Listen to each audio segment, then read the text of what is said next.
Alright. Enough fucking lollygagging. Let's start gagging and sagging on some dwarven shit. Got a coaster for my cup so I can put it where it fucking belongs on my desk, and I can stop haphazardly placing things on my desk in places they don't belong. I'm trying to live a more organized life. Trying to stop going bonkers.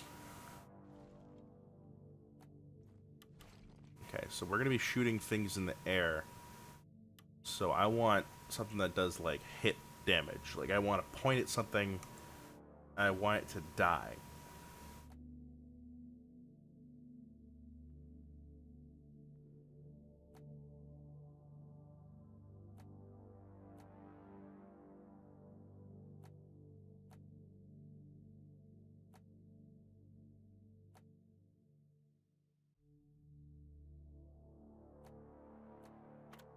We need overclocks for that weapon, because I feel like it would be much cooler if we had them.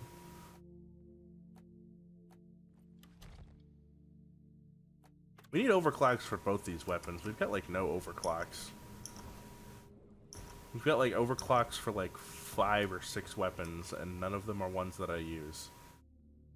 I do kind of want this one. I've got so many fucking overclocks for the sludge gun, and it's like, I don't even use it. I'm not even sure how it works. Parasites. I was getting ready to do a Mactera Plague thing, because that was what it was doing before. Should I? I don't know if the parasites die in one shot, so maybe we'll run this.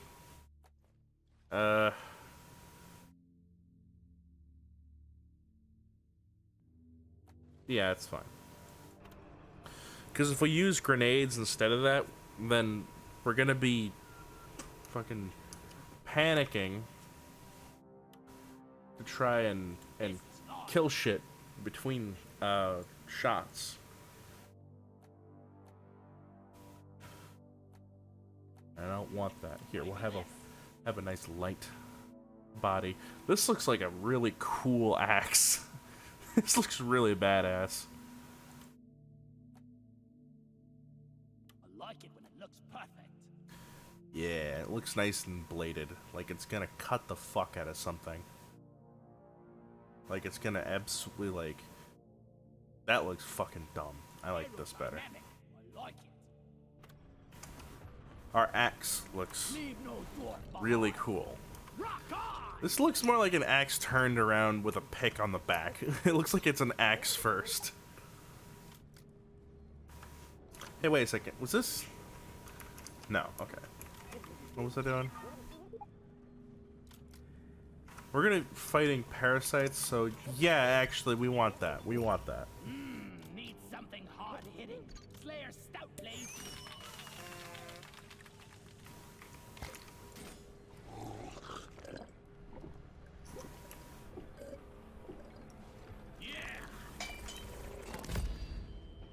Never felt better. Give me an R. Give me an S. Give me a rock. Alrighty.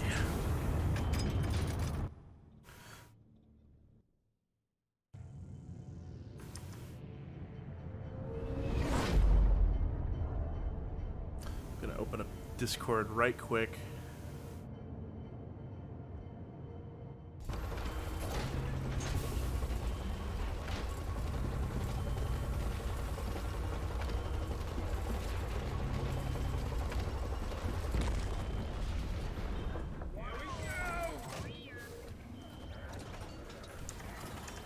Bring up OBS again. I was trying to check Discords to see if someone had answered me, because I asked if there was a place I could promote my stream with some friends,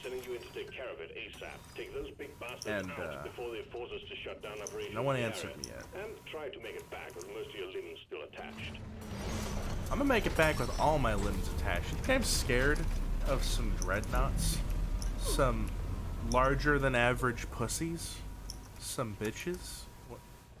I heard that. Whoa. Oh, it just didn't hit them. Help me mine this. God, this axe looks fucking cool. I know it's a pickaxe, but it's got an actual axe on the back end of it, and that makes it look really goddamn cool.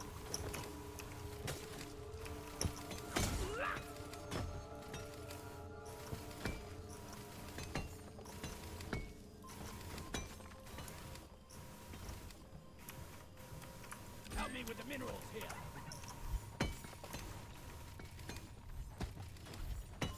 I hate when Bosco mines like an idiot and like wastes a ton of minerals.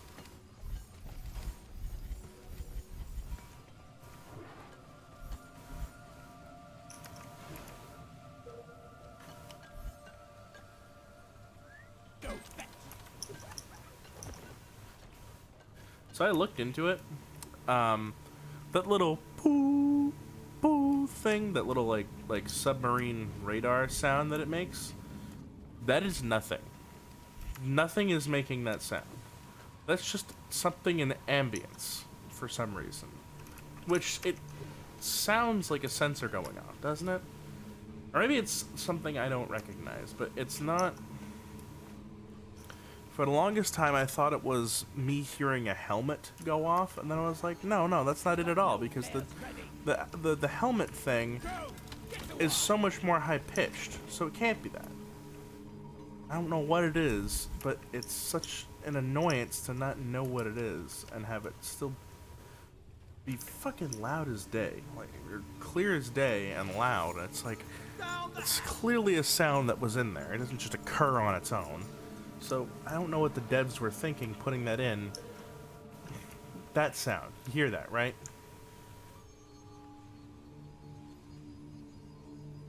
What is that?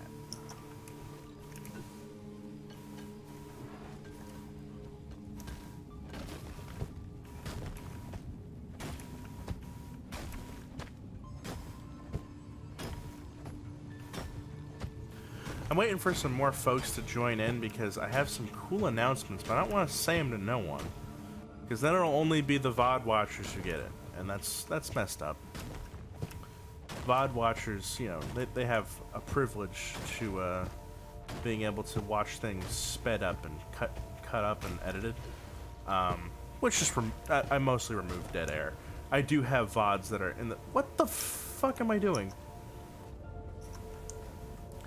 I like completely missed. I'm like, this is not getting me as many places as I thought it would. Yeah, you gotta mine in the right spot, shithead.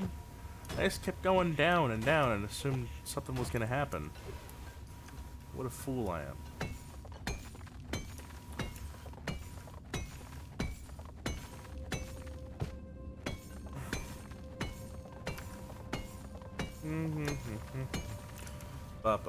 By the way, I made some new redeems. I think that everyone will like.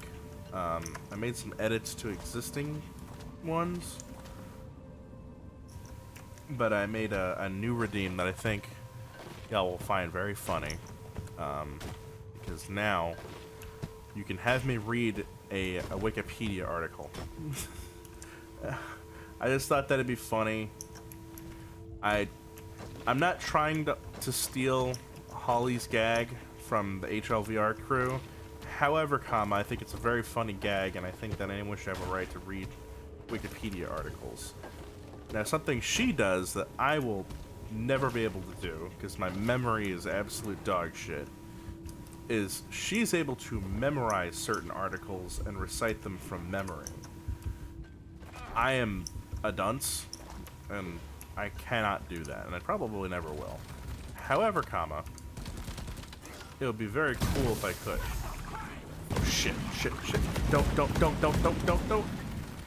Oh, fuck.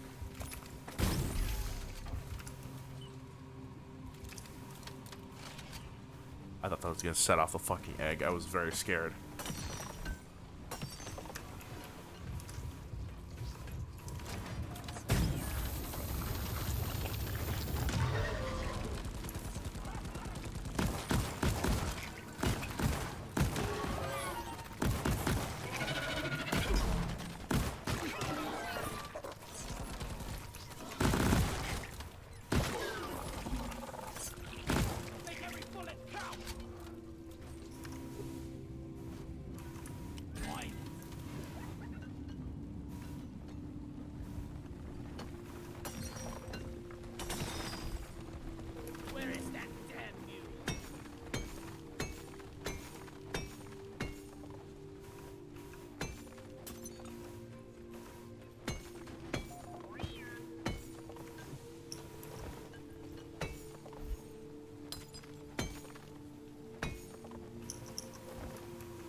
Maybe we're not gonna die after Bup, bup, bup, bup, bup, bup, bup, bup, bup, bup, bup, bup, bup, bup. This thing is so... So here's the problem with these. I could either have a fun fight where I have to fight one dreadnought, or I can have that absolutely awful one where I have to fight like two, and they like brain suck one another and like heal back a bunch of health every 5 seconds. It's so annoying, and I don't know how to counter it. If every time I do that, it feels like I'm doing something wrong in the fight, because it feels like it shouldn't take that long. And they do way too much damage to like last that long, because it's like there's no way this fight was intended to last like 10 minutes, right? That's not right. Like, it doesn't seem like that's something that the devs like intended, because no other dreadnought fight is like that. No other dreadnought on the docket lasts that long.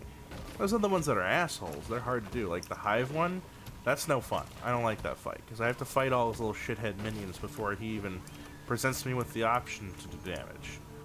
And that's kind of boring, not gonna lie. It's hella boring. But, like the other one, like the vanilla dreadnought, the exploder boy, I mean, gets right down to business. sticky, sticky grenade noise. No craziness. Sticky boo.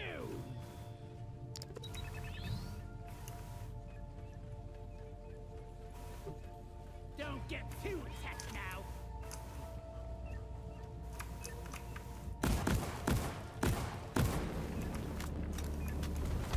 Watch out! Dreadnought. Yeah, this is my favorite one. Okay, we can jive with this boy.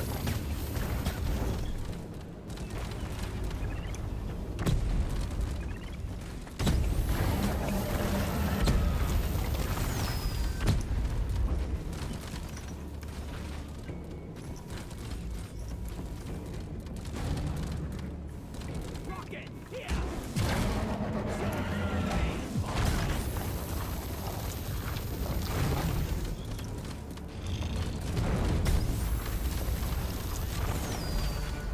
You picked a really bad spot to nest in.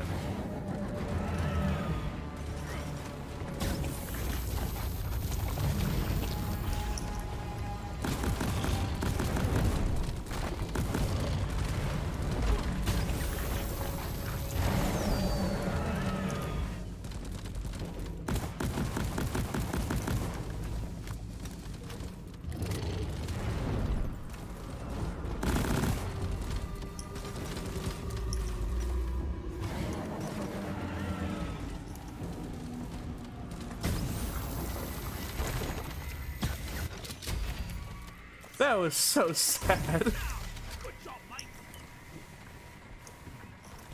That was actual bullying. I didn't do anything to deserve that. I didn't even use any of my grenades except for the one. That's so sad. Bosco, find it. Oh boy. Hasn't blown up yet.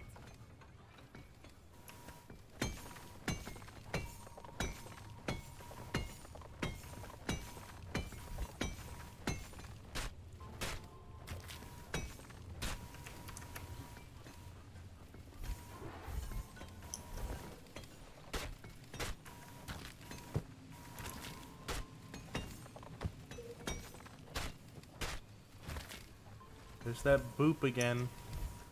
I wish the booping would stop.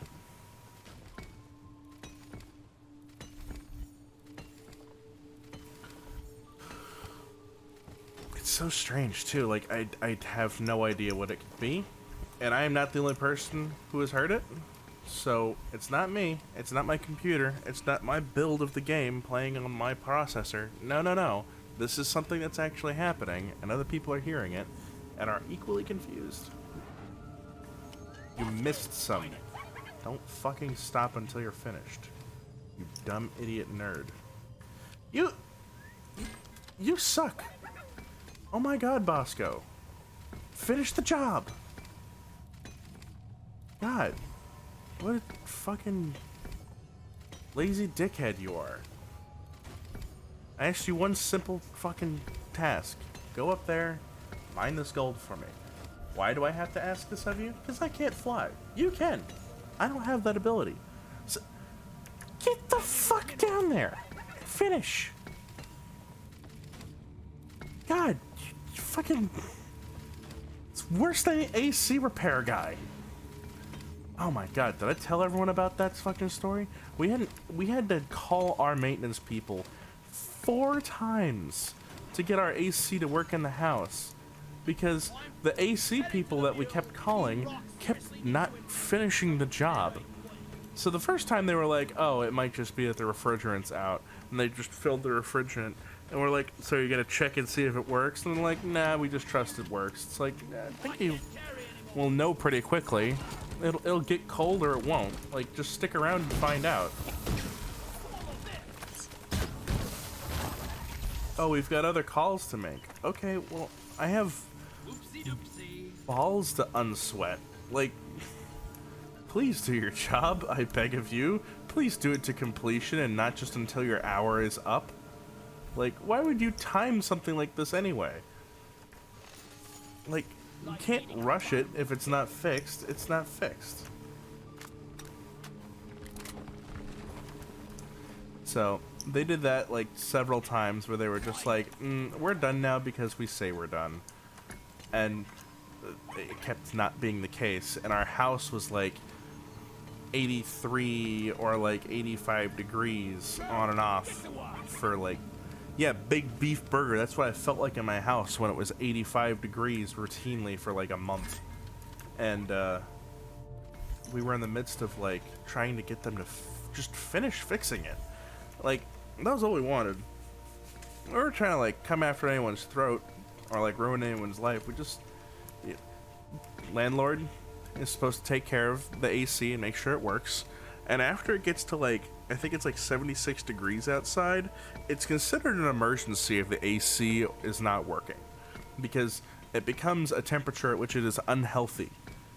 Like, you can't stay in weather like that for a prolonged period of time, or it can cause you to like heat stroke out if you're old enough or frail. And as it so happens, while it's not me, the one who was making the call, we do have people in our house whose health is negatively affected by heat. Corvidmancer, my mod, which you've seen on my channel many a time, has a heart condition. I think it's called POTS syndrome. I'm not sure what it is exactly, but their doctor was like, oh yeah, that gets worse with heat.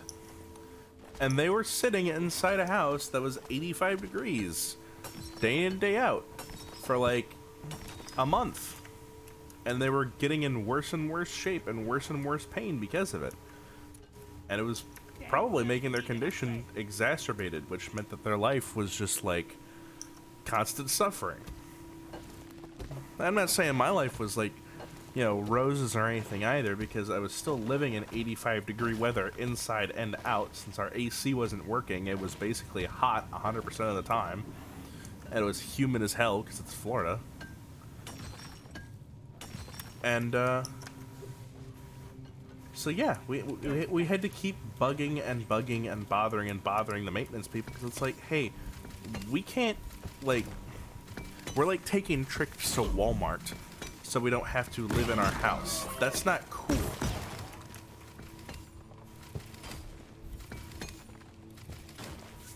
So first time they came in, they like checked it out, didn't fucking do anything from what I could tell. Next time we brought them back out and they're like, okay, we're gonna change the refrigerant on it. And we're like, okay. That didn't do anything. And then they're like, oh, well, we have another part that we have to change. We're gonna have to put you on hold until we can get the part and bring it out here. And I'm like, okay, fine. You know, and I told our maintenance people what they told us. And apparently our maintenance person like didn't get the memo, or they like didn't believe it when we told it to them like over the phone that like, yeah, these people from the AC company told us that they're going to come back and you need to call them back with another day so that they can come and finish the job. And I don't know what their deal was, but they just didn't believe it. And they ended up never coming back, like for like 3 weeks. And we were like, hey, do you have an ETA on when those people are coming back? And we call our maintenance people, who are not the same people as the AC company. And they were like, oh, as far as we knew, they were done. That was what they told us. And I was like, haha, bullshit. They had shit to finish, and the house is still 85 degrees, so they aren't done with anything. I need the fuel right here. Sure enough, they called them, and the AC company was like, yeah, we told the tenants that we needed to come back, but we needed to schedule a day to do it, because we can't just have that happen. And they had to have this whole falling out explanation between the fucking community organizers and not community organizers, but the community maintenance people and the AC company, and they had to like go over like their terms of service. Like, no, you're supposed to talk to us, the people who pay you, in order to set up a trip to come back and do this work. You don't talk to the tenant because they don't know what's going on, and they don't pay you because that's not their responsibility as tenant. So I don't know what the AC's company like thought they were doing when they told us to do that, but I also don't know why my fucking maintenance people didn't just like take our word for it when we said that they needed to come back and like, you know, call the dudes. That would have made things a lot easier if they had just believed us and done that, but I digress. So that's 2 visits now, and now a 3rd. They come and show up, and apparently it was some other part that was outside the unit, like on the lawn, that needed to be replaced. It was some part within it that needed to be fixed, and they went out, they do that, and they work on it, and supposedly it's supposed to work. And it did make the apartment cooler for like I'd say like a half hour, and it made the rate at which it like heated up during the day slow down. So it did help temporarily, but it was not the whole issue, because it quickly heated back up, and within like a week it's like, hey, it's hot again. It is 85 degrees again. We think that, you know, the other thing helped, but it didn't fix the problem. So you need to get them back here, get them fixed. And they're like, this is the 4th time we've done this. Like, what's wrong? And I asked them, like, hey, I'm free of COVID now, because this happened while I had COVID. Come in our apartment, and you can look at it. It is hot as fuck in here, and we have no control over that. That's 100% happening without us. So if you don't believe us, come and look. And yeah, sure enough, they sent the guy in, and they're like, oh, that's like 85 degrees. It sucks in here. Let me open up the thing and look at it and see if I can figure out why it's doing that. I'm like, yeah, that'd be nice. He opens up the unit. Yep, Hive Guard. How did I guess that? He opens up the unit, and he, like, I don't know, he feels around and touches something, and I guess, like, deduces, like, oh, this part that's supposed to be cooling things just isn't not doing their job. So we need to replace that first, and then we need to, like, go from there and figure out why it's not working.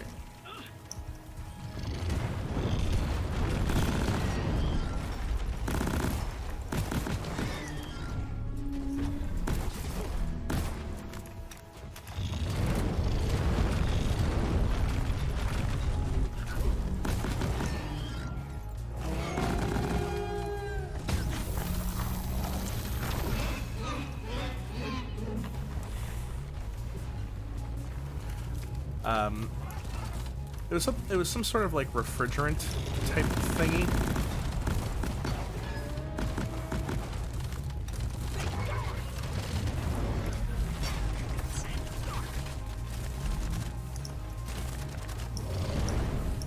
like it was some sort of like radiator, I think, on the inside that like was responsible for physically contacting the air and making it colder, and it wasn't working correctly.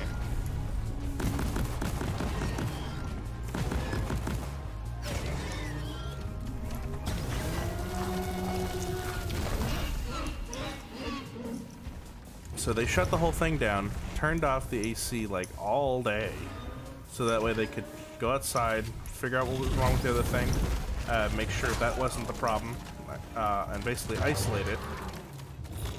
And then once they were done doing that, they finished fixing the inside half by replacing a couple of parts. In the midst of this, I again called the maintenance people to ask, like, hey, did they walk away? And they're like, no, there's just parts inside and outside that need fixing. It's okay, they're there. And like on cue, the dude walks in the door, and I find him again.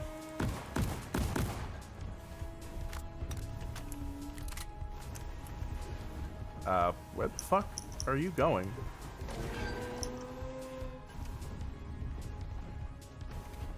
Have to wait very long. It straight up ran away from me.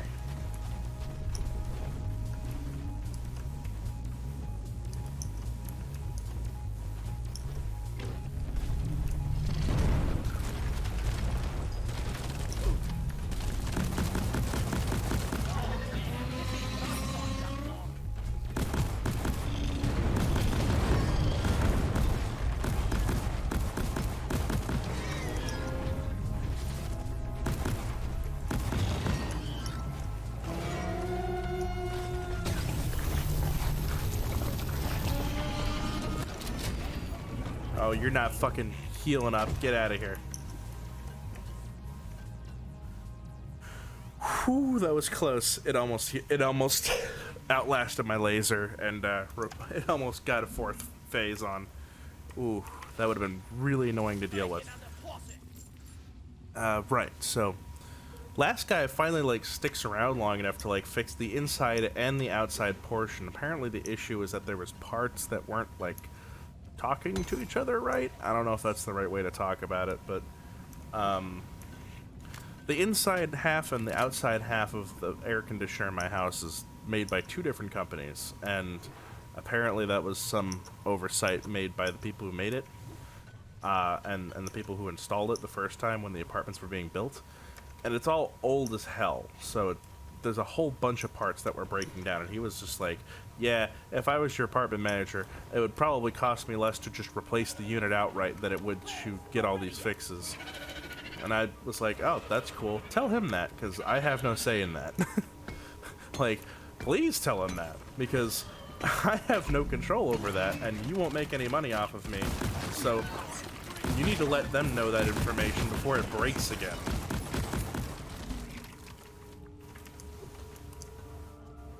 It won't affect me, because by the time it breaks again at this rate, I'll probably be moved somewhere else, going the way things are going.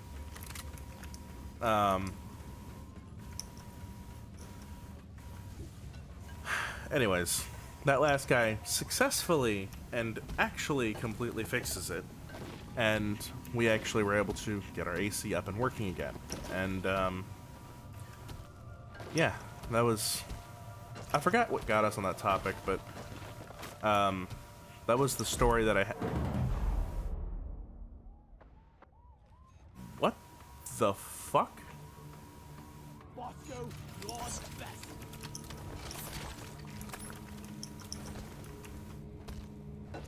I just dropped dead for a second. What the hell was that?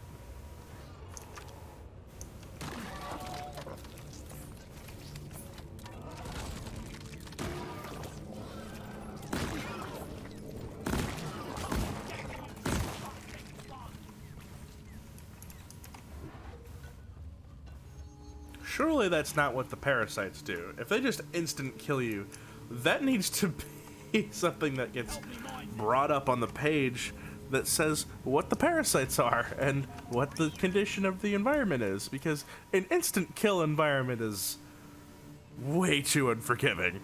I thought that they like nibble at you and do like minimal damage or something like that. That was ridiculous. I was at full health. I was at 100% health, and I just got dropped to like nothing instantly. That was so weird. Go, Bosco.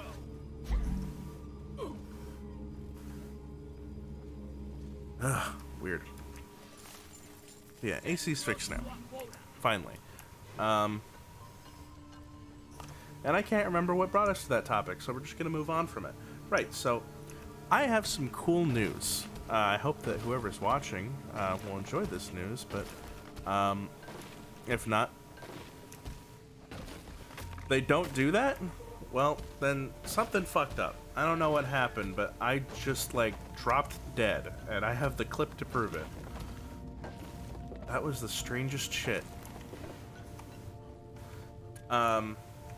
Right, I have some really cool news that I think that a lot of people here, especially Loogie, you might think this is really fucking cool.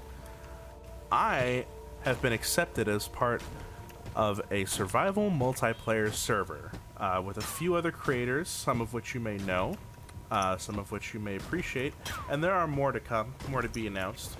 I'm going to be part of something called Homeland's SMP. This is their second season that they're going to be going into. If you want to, look up Homeland Season 1. And there's going to be all sorts of cool content by different folks who made this happen the first time around. I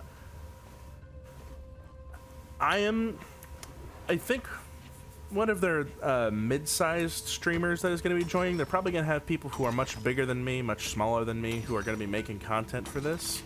But it is just going to be a normal vanilla server.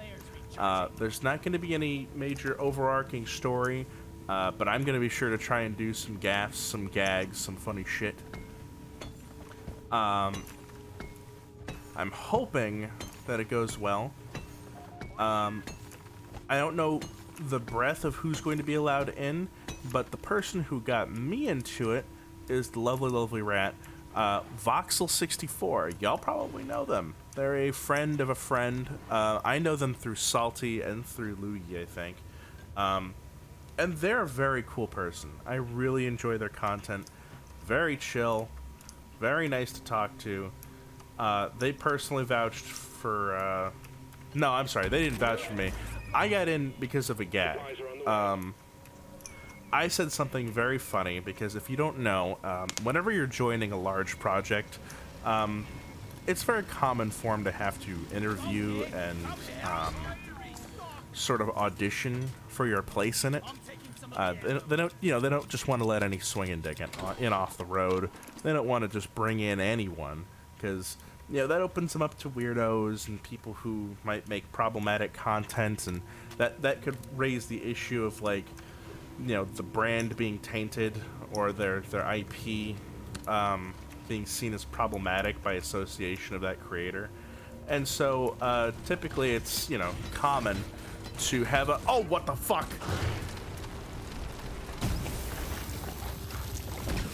To have a sort of,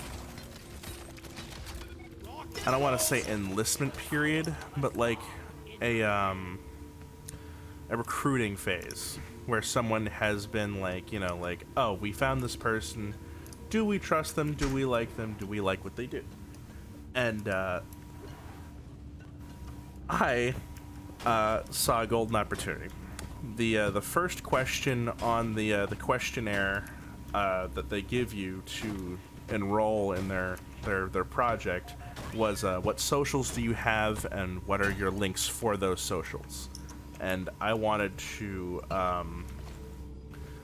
use that first question as an opportunity because they have a blank space where you can put socials that are already listed. And I was like, do I put Tumblr? What do I put here? There's got to be something really funny. And I was like, I know. Social media, I'll put a fucking dating profile link.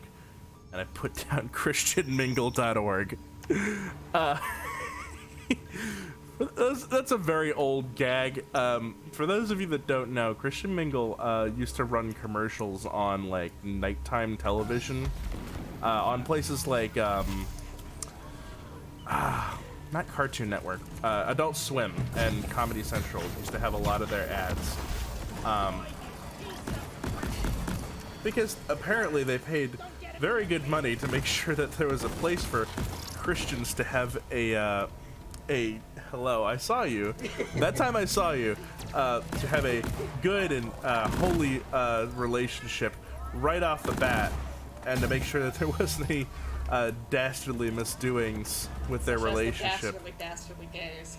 Because, fun fact, there's only two options. You're either a man looking for a woman or a woman looking for a man. I didn't know that aspect of it. I didn't investigate that heavily into it. It's just, I just thought that it'd be funny to say that one of my social organizations, being associated with Voxel and the furry community and having a furry profile picture and having an AD Twitter, nothing about that screams Christian.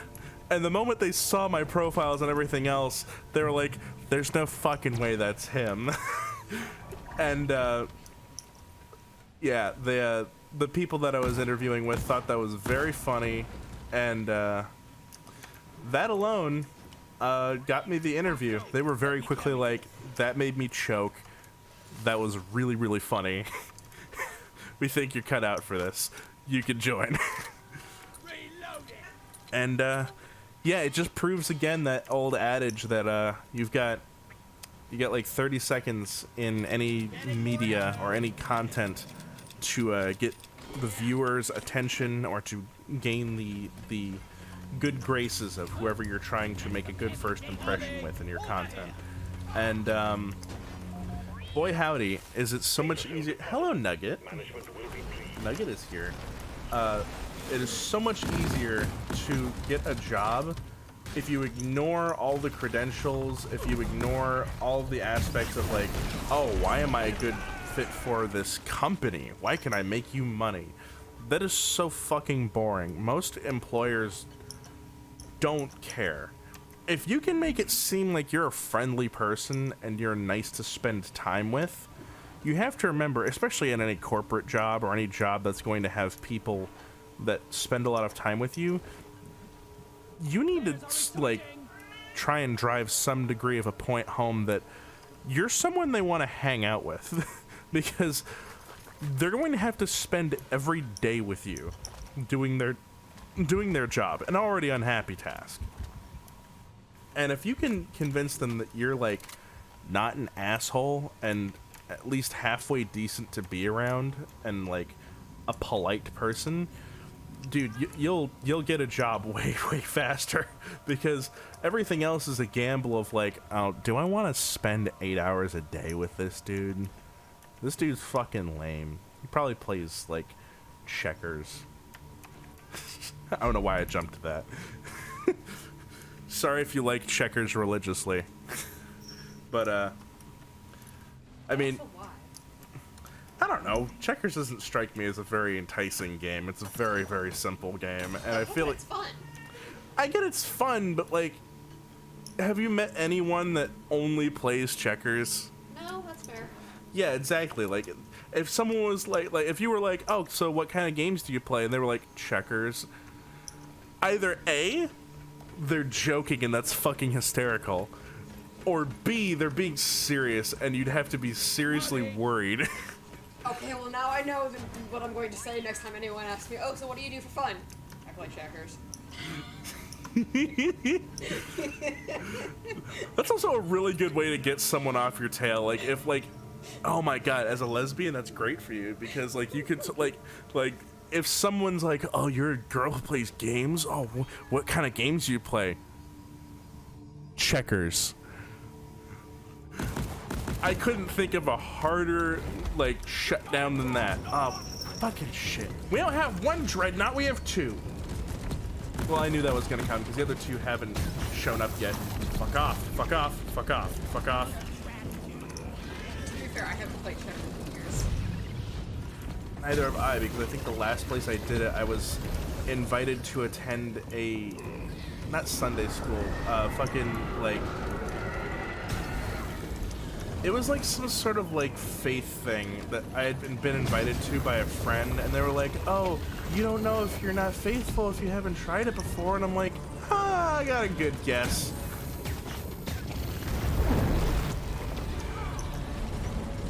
Ow, I'm being juggled. This is not fun. Die, die, die, yes!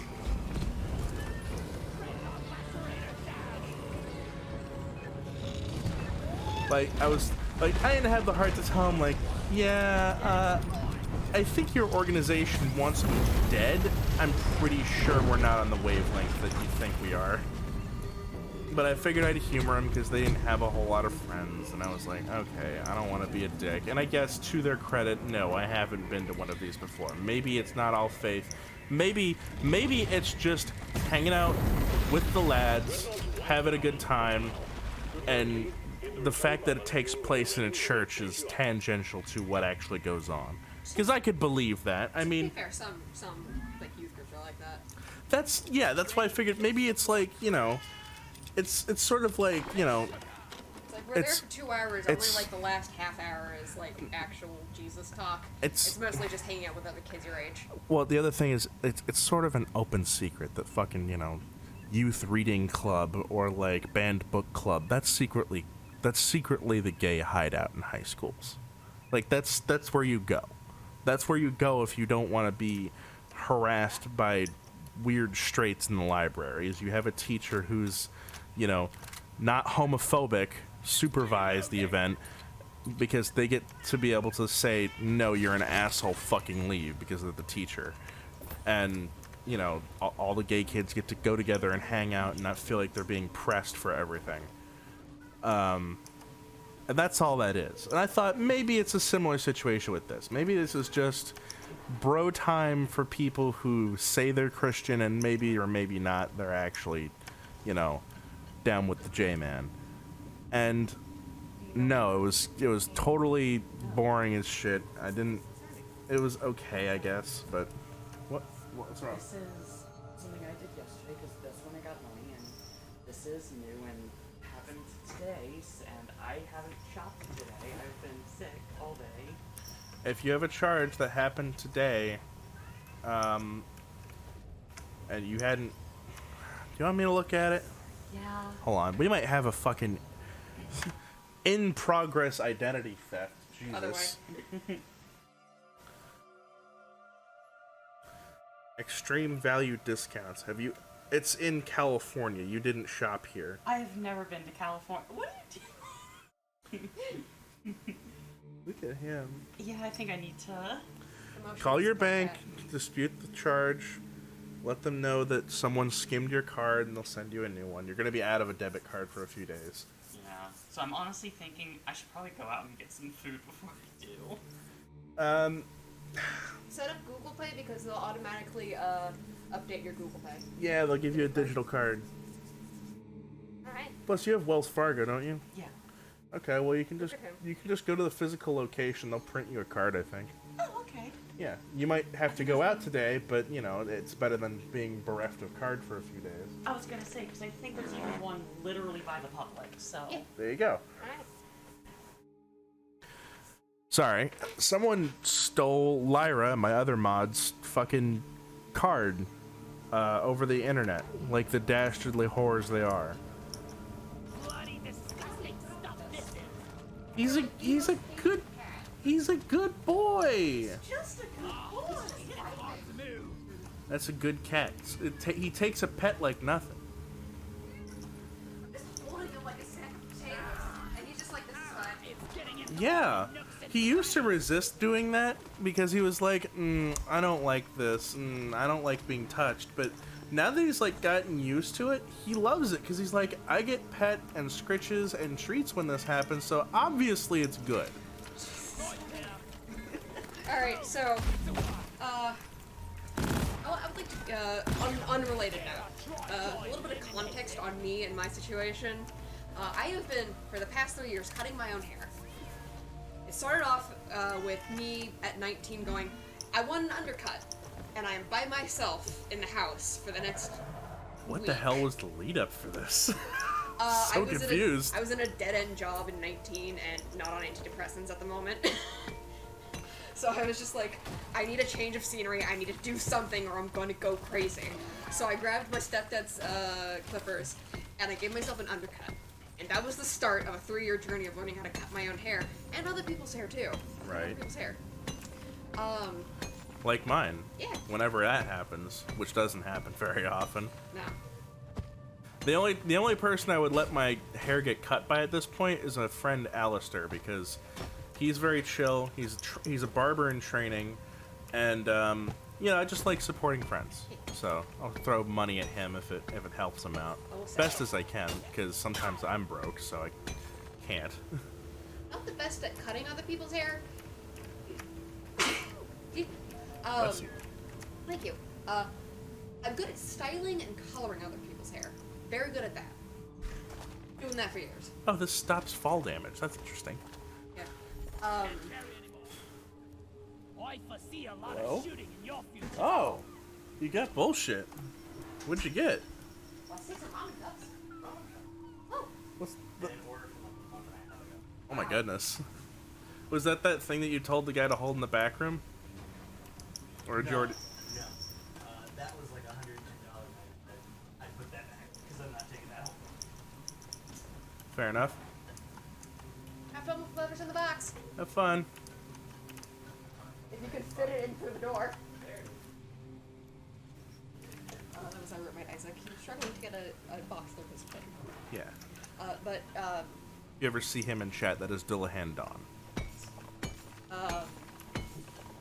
But yeah, because I was working. That was when I was working at the pizza place. The first I time I always cut my hair. forget that you worked at a pizza place.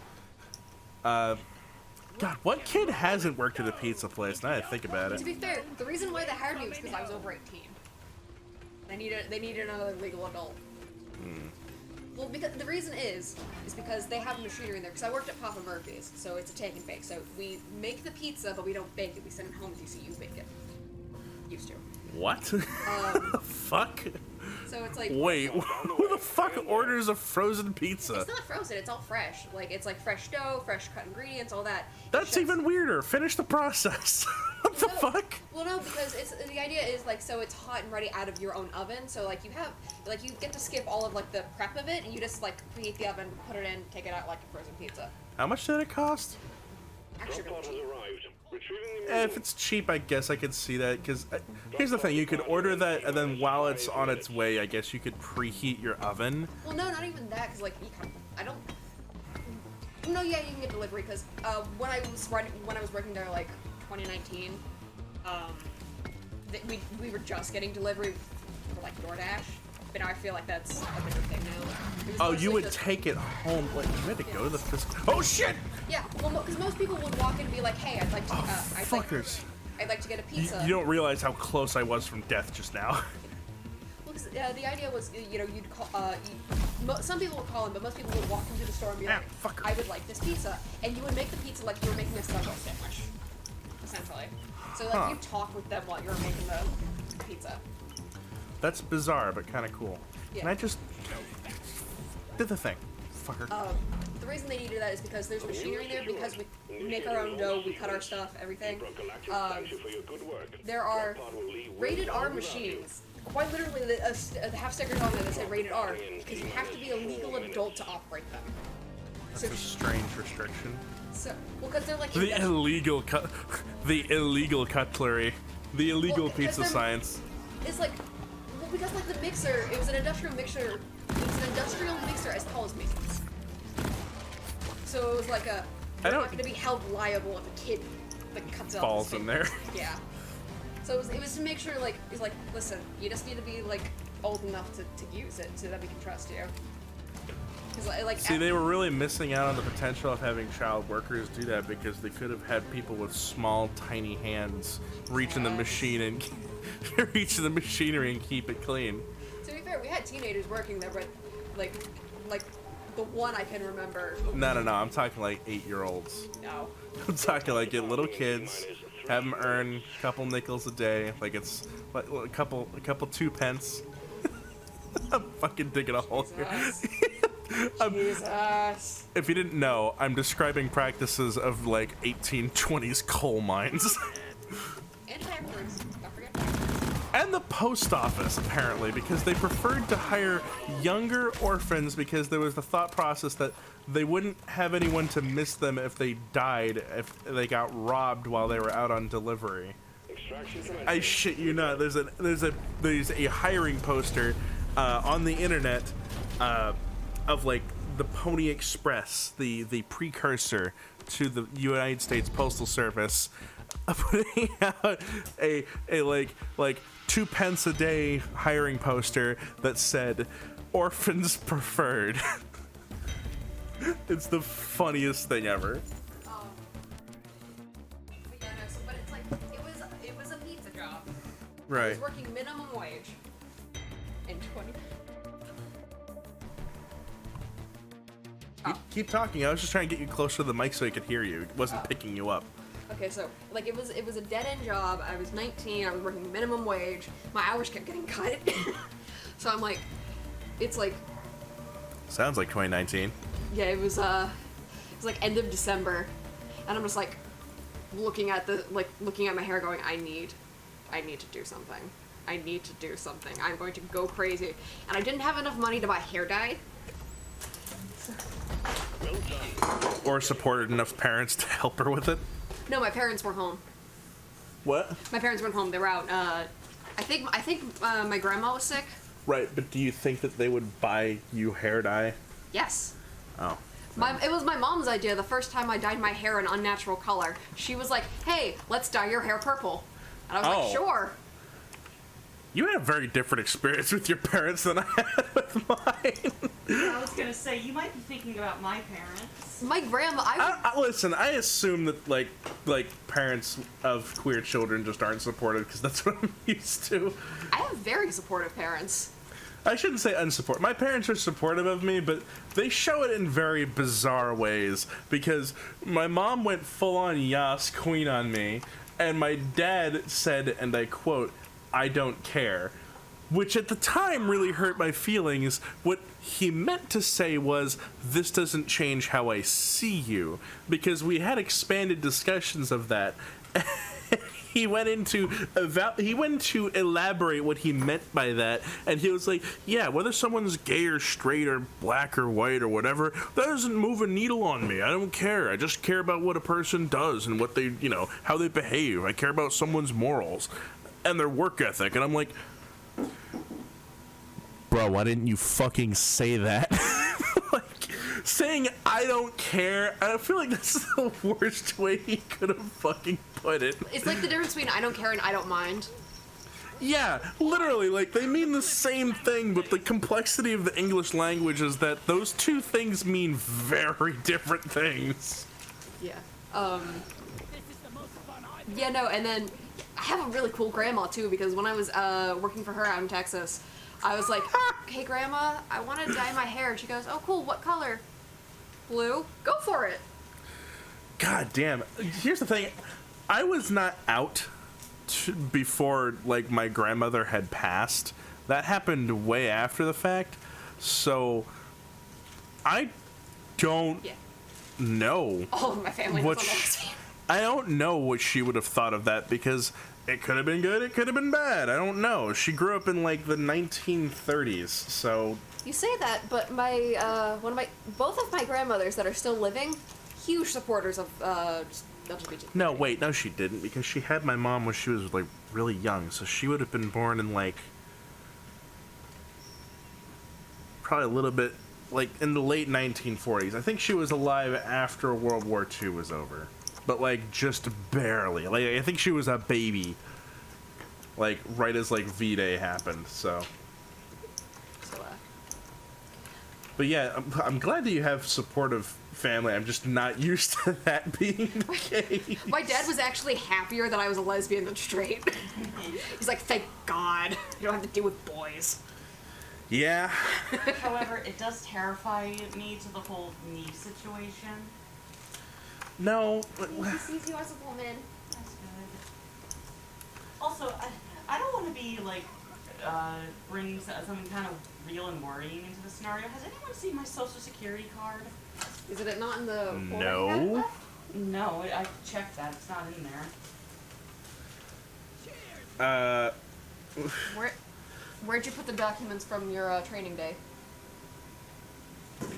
Check your messenger bag.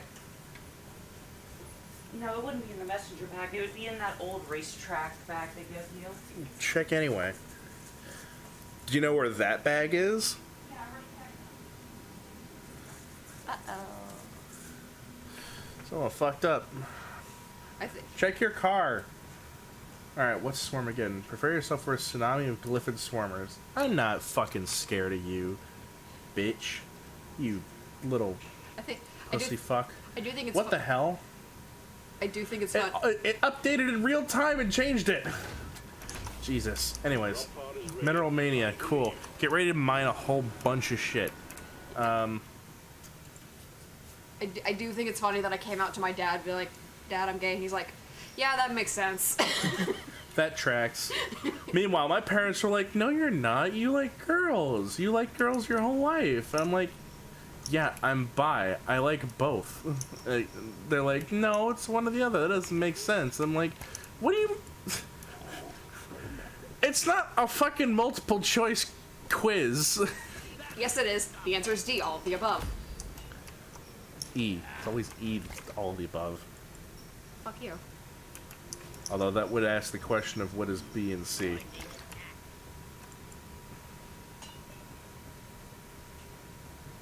A, male, B, female, C, non-binary, D, all of the above. Okay, I guess it is a D. I guess it is a multiple choice quiz. Shh, shh, shh. Listen. I know very little. We are scatterbrained. We got way off topic. I was talking about cutting hair. Right, and then I was like, oh, lucky you. Does the SMP allow for non-streamers? They said something about that. Let me look into their Discord and actually see what they said. Hold on. Hold on. Okay, General Vouch Guidelines does not have to be a content creator, but it is preferred. The person has to actually like vanilla survival, end and all. Hermitcraft enjoyers are also fine. See that the person would be active. Try to pick people that have not been in controversy. Has to be 15 years or older or better. Not necessary, but preferred. Yeah, so they really prefer if you're a content creator. I don't know that it's required to any merit, but it sounds like they would prefer to have people who are making content for the sake of, like, actually, like, doing stuff.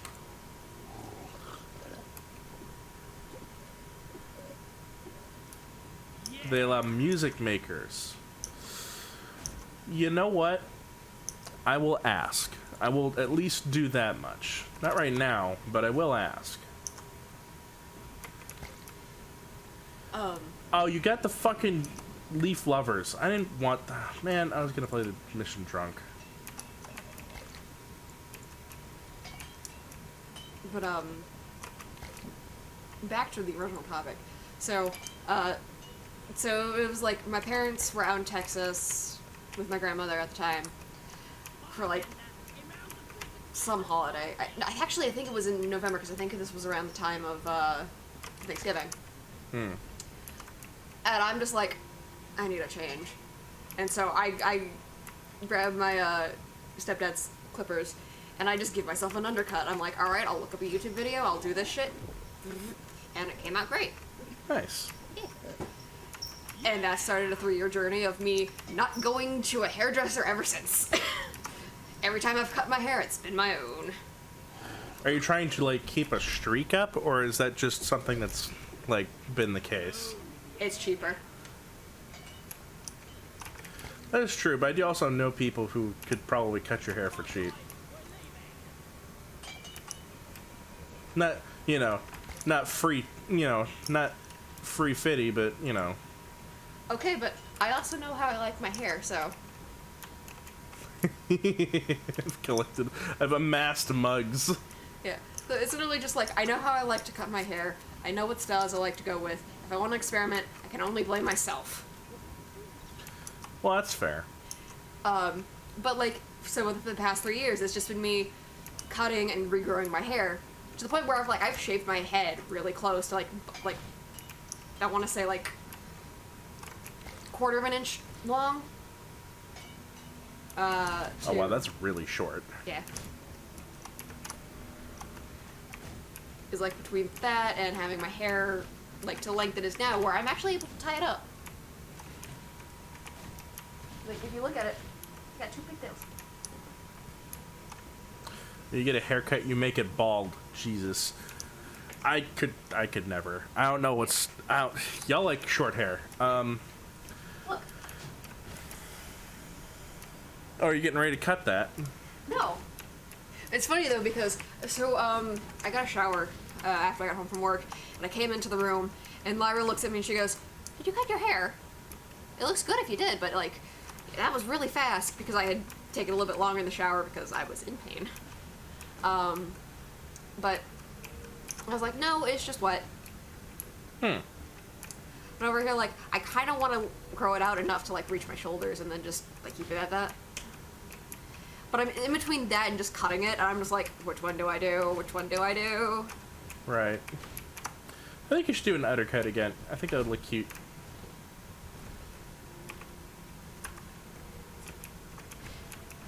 Will look cute. Plus you've expressed you want to do the paladin look, and that is a very like that's just a look. You should look up Lady Kima. Look up Lady Kima from Vox Machina. Okay, but that's like this pixie cut. not the pixie cut, like the side shave. I know what an undercut is. No. I mean like just shaving one side of the head. I don't.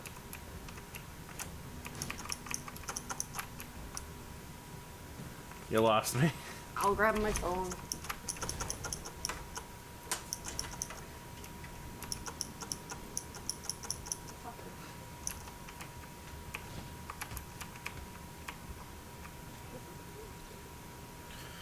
All right, we can quit dicking around. We can go and do the thing now. Your computer's gonna be built in September at the latest. Why is that? Build it sooner. Where? Oh, you had all your parts. Drop sequence initiating. Fasten your seatbelts.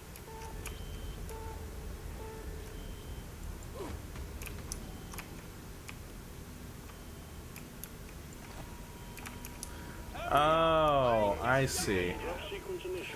I have an opinion on that, but I don't want to contradict your mom, because that might not be my place, because I'm not your fucking dad. But as someone who has built a PC many a time and put them together a lot and had to move them, I will say this much.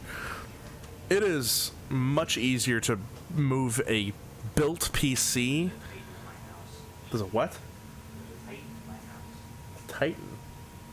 This was not meant for you, but you can have it. Because you weren't talking to somebody. Sorry about that. I was talking to stream. Hi, stream. Hey, Jeff. Right, so I'm not your parent, so I can't overwrite the word of your mom, but I will say this much: as someone who's built several PCs and had to move like 3 of them at a time, it is abundantly easier and abundantly faster, for that matter, to move PCs that are already put together and built than it is, conversely, to try and move PCs that are in bits and pieces. Because I had to do both. Because I had disassembled PCs that I now have no earthly fucking clue where all of the components are and where they're at. They were disassembled for repair because I was changing the hard drive on them, and thankfully they were scrap. They were mostly like, you don't have a way of building it right now. Do you not have tools? Here's what I would do. I would put at least, this is what I would do. I would take every part that you have for it, and I would at least put them in their packaging in the box. Like I would put like everything that's like still packaged, your processor, your GPU, your power supply. I would take all of those components still in box, still fresh and clean. I would put those inside of your case, and if you're really not going to build it until you move, put all that shit all in one spot so they can't get lost, they can't get mixed up, and more importantly, they can't get damaged by being knocked around. Because if you have them all in one place and they're all still in their foam and their static bags and all their packaging, then it's a lot less likely that it'll get damaged by being jostled around and moved. They're under your bed, right, but you're not going to move them into... Yeah, I know what that is. This is what I'm talking about, not the undercut. That is an undercut. No, it's not. It's a side shape. What are you fucking talking... Look me up an undercut and tell me what you think that is, because to my understanding, I thought that was an undercut. I think it's two names for the same concept. Yeah, an undercut wraps around, or is at least specifically in the back. Oh, you're saying that you want to like wide mohawk that bitch, like you don't want to cut the back off at all. Yes. Okay, I did not get that impression. Specifically just want the one side. Okay, so like I was saying, I can't overwrite what you guys are doing. Ultimately, it is up to you. But in my experience, if I could do it all over again, I would have kept much better track of all the computer parts if they were still built, and I had no way of getting them lost because they were either assembled or they were like in some way fastened together, like being closed inside of a CPU case. That would have been my move, and I have to look back at the chat to see what the hell you said. Main reason we can't build it is because my sister is more experienced with building, but she's 100 miles away and gas prices are awful in Mass. I don't want to say this for risk of like making you like try and build it and then fuck up, because I'm mechanically inclined. I have a lot of experience building computers, taking things apart and either breaking them or fixing them, putting them back together. I am no stranger to the screwdriver. I am no stranger to the wrench. I am, by all accounts, probably more skilled as a tradesman because I have had jobs where I fixed tech for a living. I was in robotics class and club, building robots for fun when I was in high school. I don't know if you have that kind of experience, so I can't personally recommend with your skill level that you do what I can do. So, for fear of recommending you do something that is outside of your skill range and possibly costing yourself money or time and heartbreak and headache, I'm not going to advise you to crack that bitch open and work on it unsupervised from your sister. I really understand it. I really do understand as well as anyone will right now that gas is ungodly expensive right now. Like, these are like recession prices. And I'm not going to ask you to spend money to try and get your sister to where you guys are going to work on it. What I will say is that working on a PC is abundantly easier than it looks or sounds. It just takes knowing what you're doing. And if you don't know what you're doing, obviously don't fucking do it. Oh, you're using the necrosis. You're using the necrosis. You're using the necrosis unlock. That's really sadistic. And it also helps me because I have my laser set to attack weak spots. That's really cool. We unknowingly synergized. Oh, that's the sludge pump. I thought that was the... Never mind. I'm an idiot. I'm gonna stop talking now. But yeah, so, in short, this is my take. Building a PC is abundantly less complicated than people think it's gonna be. People have the impression that it's like, it's PFM, if you're not a certified, AAA certed, you know, I went to DeVry, fucking computer scientist, you can't build a PC. And personally, that's bullshit. If you can change, like, your phone screen, then you can do this. If you can... I don't want to say if you can change the remote batteries for a modern television, then you can do that, because that's probably a little too much credit. What I will say is that if you have any time behind a screwdriver or any experience in, like, repairing a phone or a smart device that's broken, you can probably effectively and with pretty significant ease build a PC. They are designed to go together.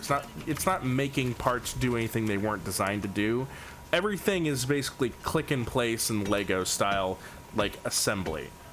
You can do it. It's designed to be done by the masses. It's not necessarily required that you be a technician for it, but it's also expensive shit, and you're not the most gentle. Yeah, if you don't have a gentle hand, don't fucking do it. I'm not gonna lie, like, you do have to be a little bit gingerly with it, and you have to know your own strength, because there are parts that if you don't do it right, you can quickly spend $500 in under a second because you will break something by pushing it too hard or turning it the wrong way. Like, if you have, for instance, a AMD processor, when you're installing that, the pins have to go a certain way. There is a little tiny arrow that's about 2 millimeters thick that tells you which direction they go. But if you don't see that, or if you don't know to look for it, you could totally ham up your processor and destroy it permanently. Get the fuck over here. Molly, what the hell is wrong with you? I'm sitting here holding this rock like I got something to do with it, you fucking dork. All canisters fueled. Bulldozers ready to make more progress.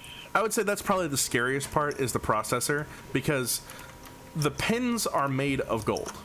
That's not an exaggeration. That's not me saying, oh, the pins are expensive. I mean, quite literally, they are made of the most malleable metal on the fucking planet.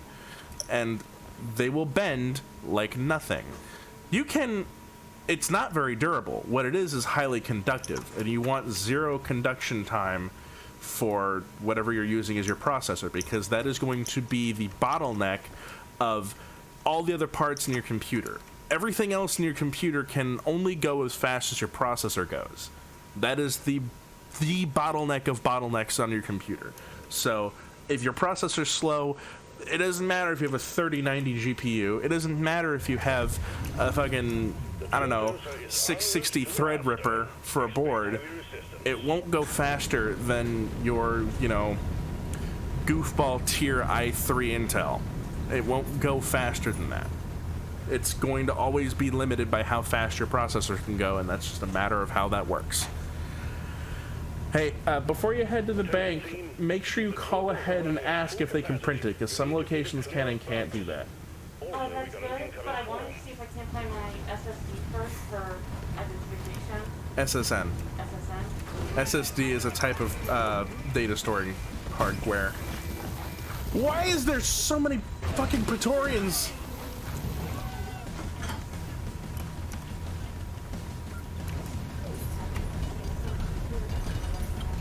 What was I saying? Right, so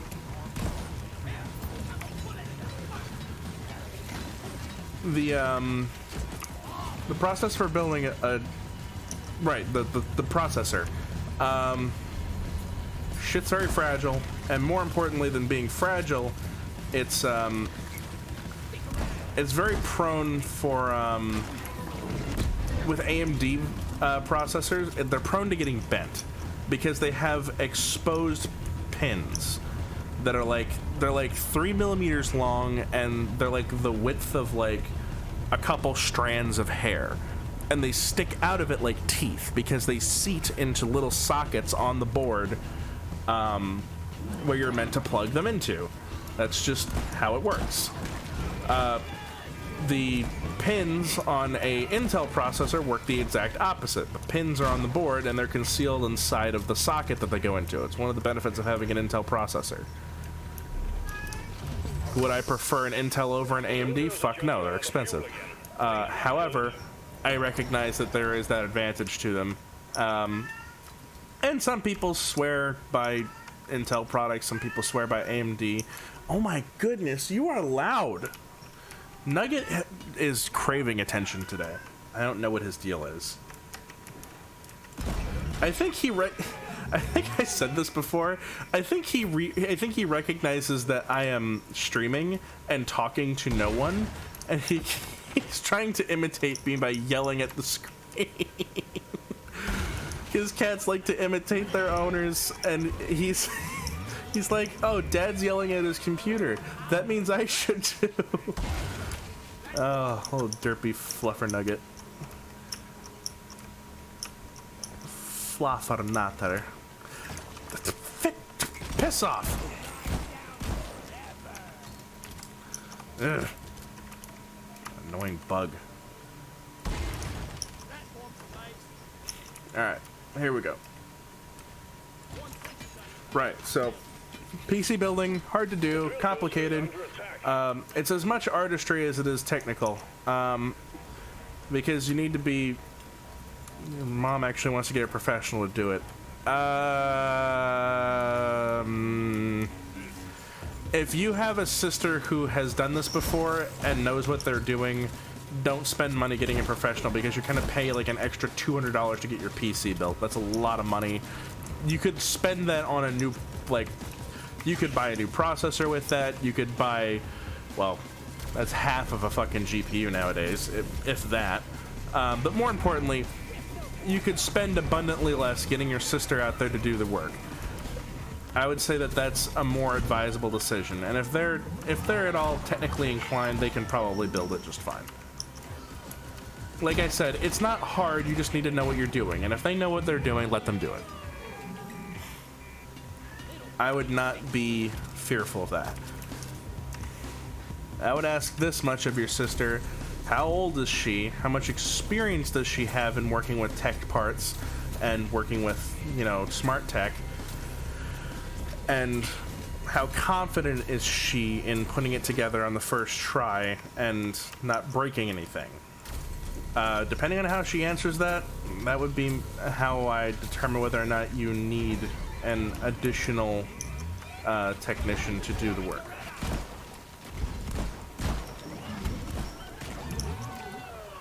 Why did my fucking thing, like, run out of ammo incredibly quickly?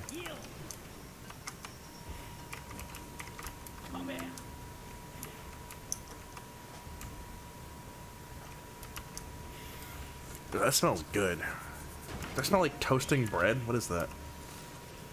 That is cup ramen with egg. It smells good. Put the hot water in there, crack it in beforehand, and then cook it. Takes like 7 minutes.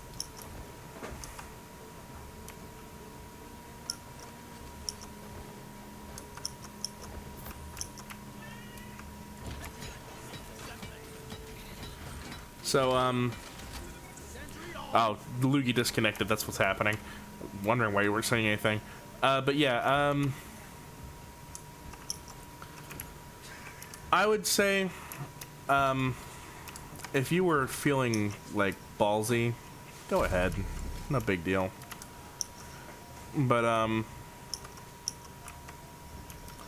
if you are not confident that you could put that together without breaking it, don't fucking try it. Don't. It's not worth breaking really expensive parts to do that.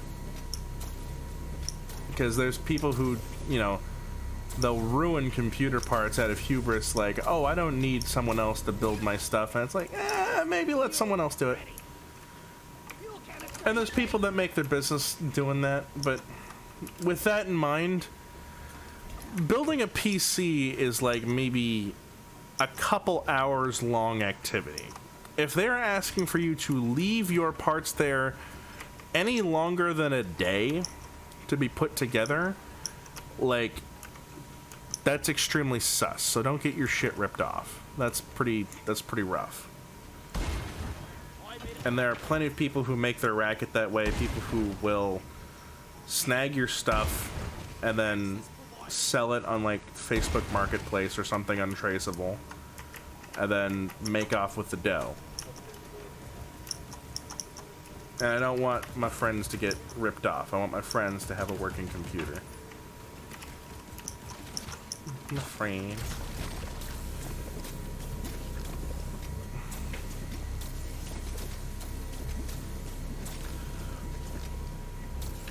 And I feel bad because I'm all the way in Florida, so there's no efficient way for me to come up to Massachusetts where you're at and fix your computer, because I would happily do it myself.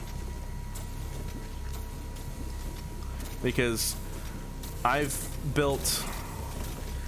Well, first off, I've built my own PC, and you see how that runs.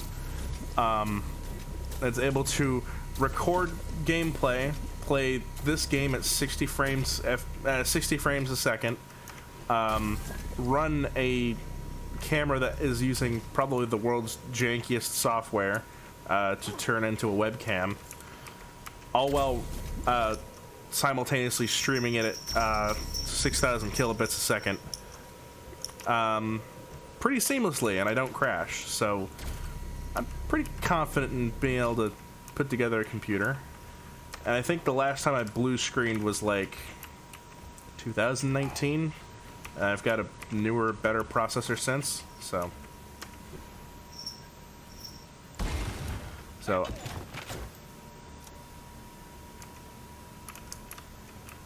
frustrated. In what way? Because like I said, like at the end of the day, if she's the one who is helping finance your computer, like, do what she says. Don't build it yourself. She said I'm getting a professional to do it. I mean, that's fine. Like I said, there's people that make their dough on this, and that's perfectly okay. There's small businesses that do it, and most of the time that's the one I would recommend. I would just say, be very careful about who you go to, and make sure you talk to them and, you know, get some testimonials on their work before you do so, because I don't want friends getting ripped off, because that's not good. No bueno. I would just... I personally would never, because I know how to do it, and I know lots of people who know how to do it, so even if I didn't, I know people to, you know, I can lean on to get my stuff built. But you're also not me. You're not in my situation, and you've got a different scenario in hand, so I wouldn't ask that of you. And like I said, if I were there, if I could be there in person, I'd build it for you free of charge, because, you know, personally, I like it. I was actually, there was at one point, I got offered a job to work for a cell phone repair company, and when they asked, why do you want to work here, my verbatim answer was, I really like it when RAM goes click. Which they thought was hysterical, but I wasn't lying.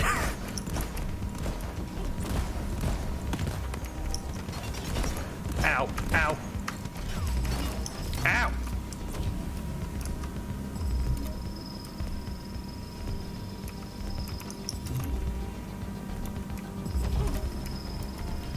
We're gonna do this way.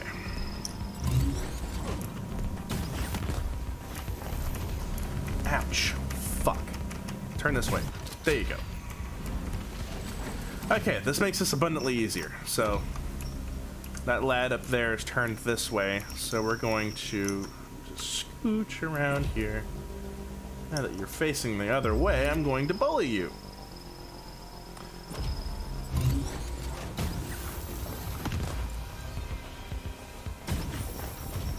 But yeah, I hope that your mom's not upset with me or thinking that I'm trying to subvert her will or try and tell you differently.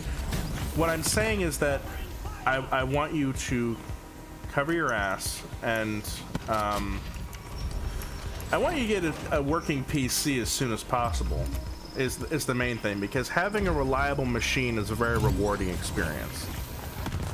But I also recognize that it's a big investment, and I don't want you to waste your money breaking it by putting it in the wrong place. So, Core infuser active.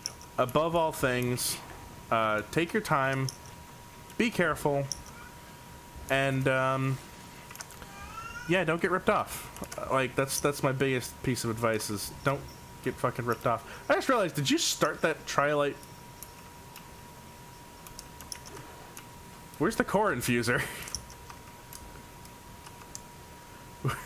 What am I missing? What the fuck?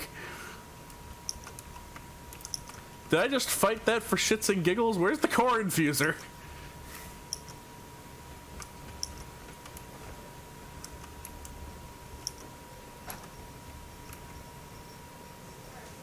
I'm very confused.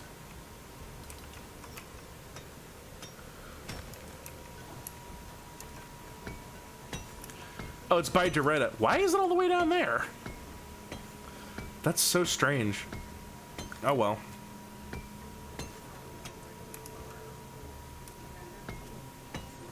This overhead bin which blocks out the sound.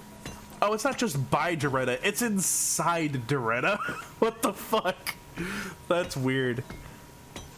Oh well. If I can't access it right now, or it's in a weird position to where I can't do it, then we can just wait until we're done with the core, and we can just get it after the Hearthstone.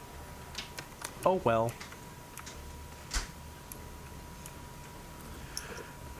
Wow, is the event all the way up? I don't know.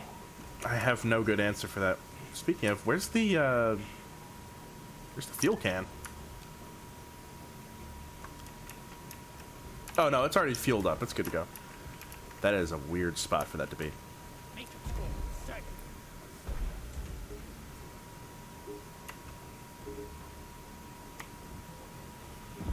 Come on, give me something for the smart lock. Fuck! Ah!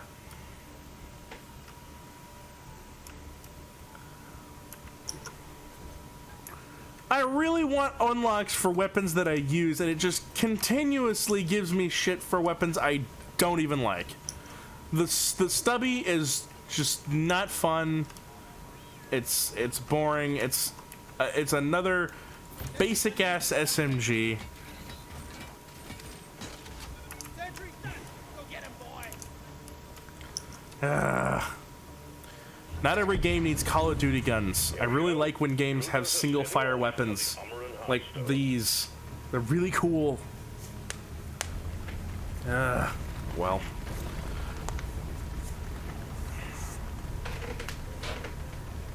That was a really loud fuck. I'm sorry.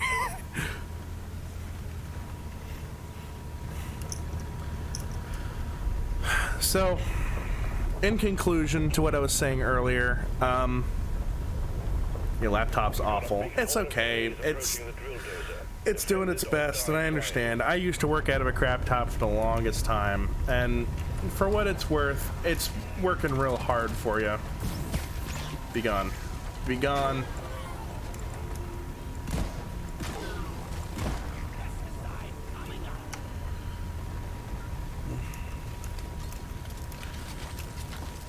But, yeah, in the end, the laptop is not meant to do the job of a gaming PC.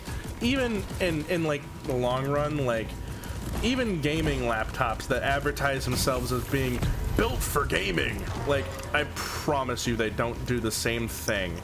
Because they just aren't designed to. They are intrinsically designed differently, with different design philosophies in mind, because a laptop does not have the room to put the type of hardware that... Oh, shit. God damn it.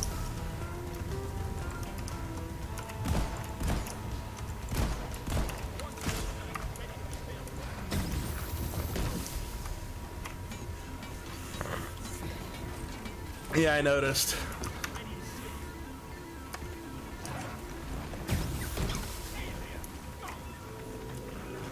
Get up. Get up. You're not allowed to go down like that. Ah, jeez. Right when you spawned, too. That's unfortunate.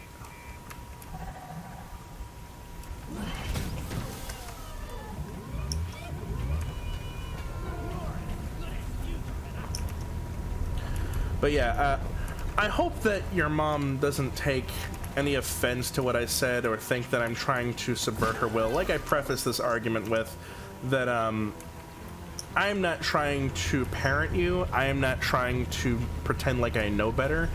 If she, the person who is supervising this operation and wants to help you get into a better computer, does not want you to try and work on this yourself, then don't. That's simple as it goes.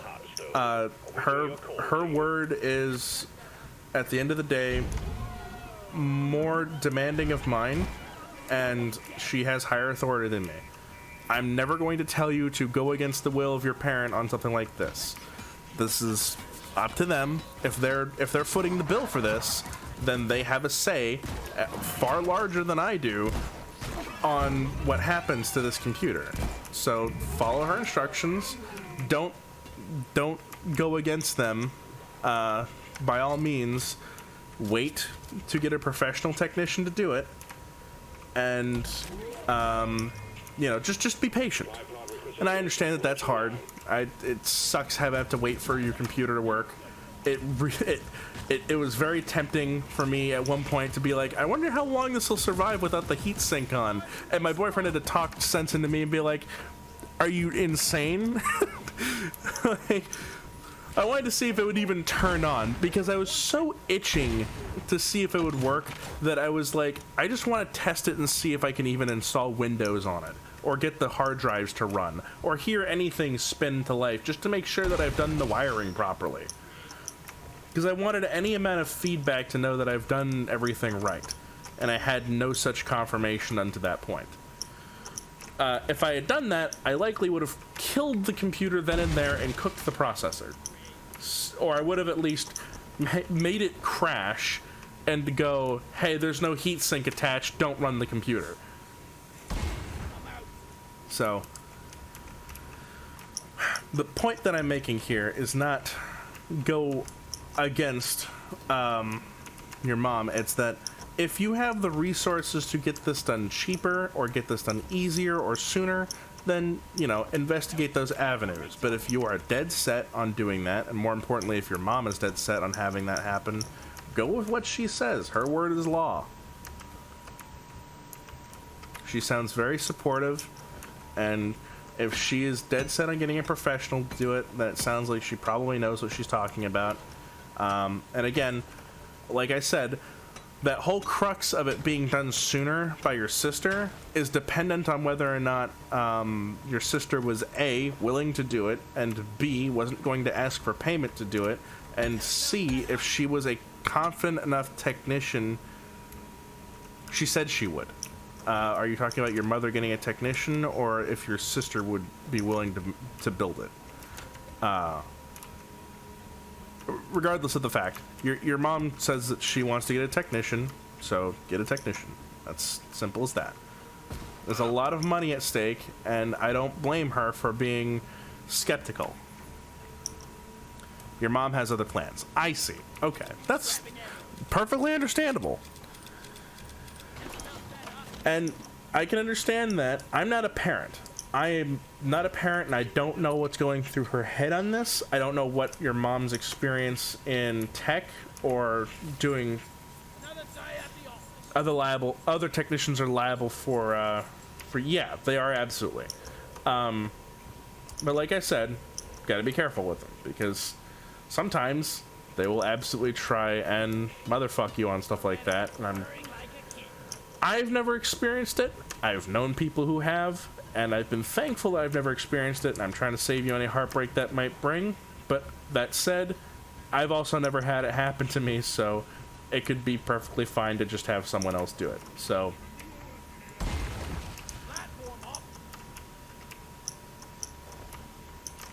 look at Molly. What the fuck?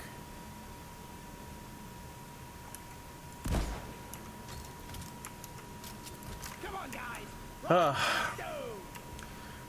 Out of all the strange geometries and all of the, like, weird procedurally generated stuff in this game and all of the weirdness to it, I think that Molly is, without a doubt, the single most buggy nonsense thing in it.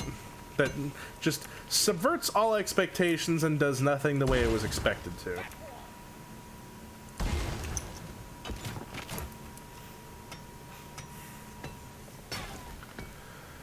I'm just curious how it resolves when it does that. It's so strange.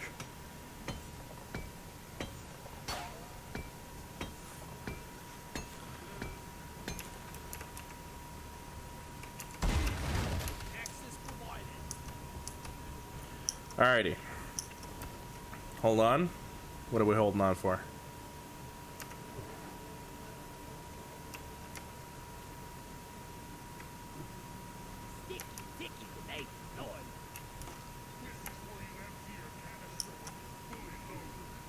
Sticking it to the bump.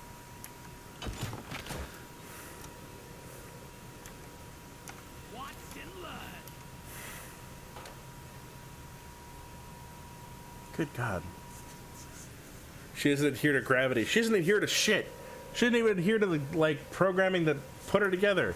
Oh, make a path back to the ship that the dwarves can follow. Yeah, it goes straight up vertically for 14 stories. Remember that time that I got stuck inside of a cavern and died on a mission because Molly decided to move an intraversible path and led me into a chasm that I couldn't get back out of? Because I do. Both different times that happened. Isn't it fun that that happened more than once?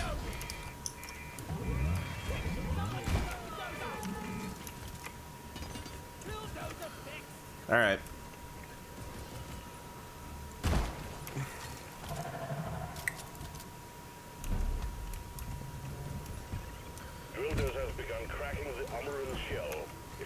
But yeah, like I said, the word of the day is your mom's saying this. I don't know who's footing the bill for all these parts and putting this together, but if it's her, then she has ultimate say. And you're still living under her house ultimately, so I would say that's pretty good reason to obey her word, because at the end of the day, it sounds like she holds a lot of authority in your house, and she probably knows what she's talking about if she doesn't want someone in the family working on the computer, because I don't know what your sister's technical prowess on building your PC would be. I don't know what her rap sheet's like, so, you know, it's whatever. And she's absolutely right. A technician is going to be more liable for any damages that are done to the PC than your sister is, because if something fucks up and your sister's responsible, then it's your sister who's going to be on the hook for fixing it, which could mean that it's really going to be your mom on the hook for fixing it, or it's just not going to get fixed and you're going to be paying for the part in sadness. Believe me, no one wants to pay for their computer parts in tears. Like I said, those pins on the fucking CPU are fragile. They are like taking the thing out of the packaging the wrong way could bend them. It's that bad.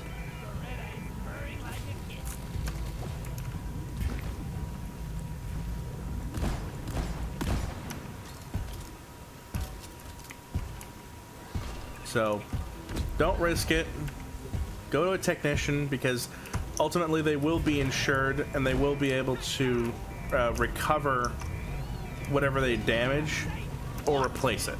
So it's not worth it to try and cheap out on something like that unless you have a reliable, good technician that you know and can call upon.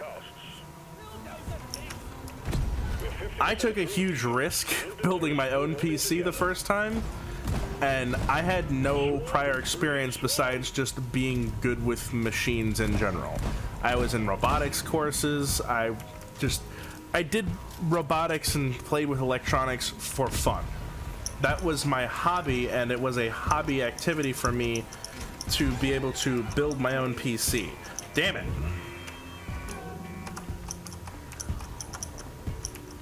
For you, it would not be a hobby because you are not a hobbyist electronist or electrician.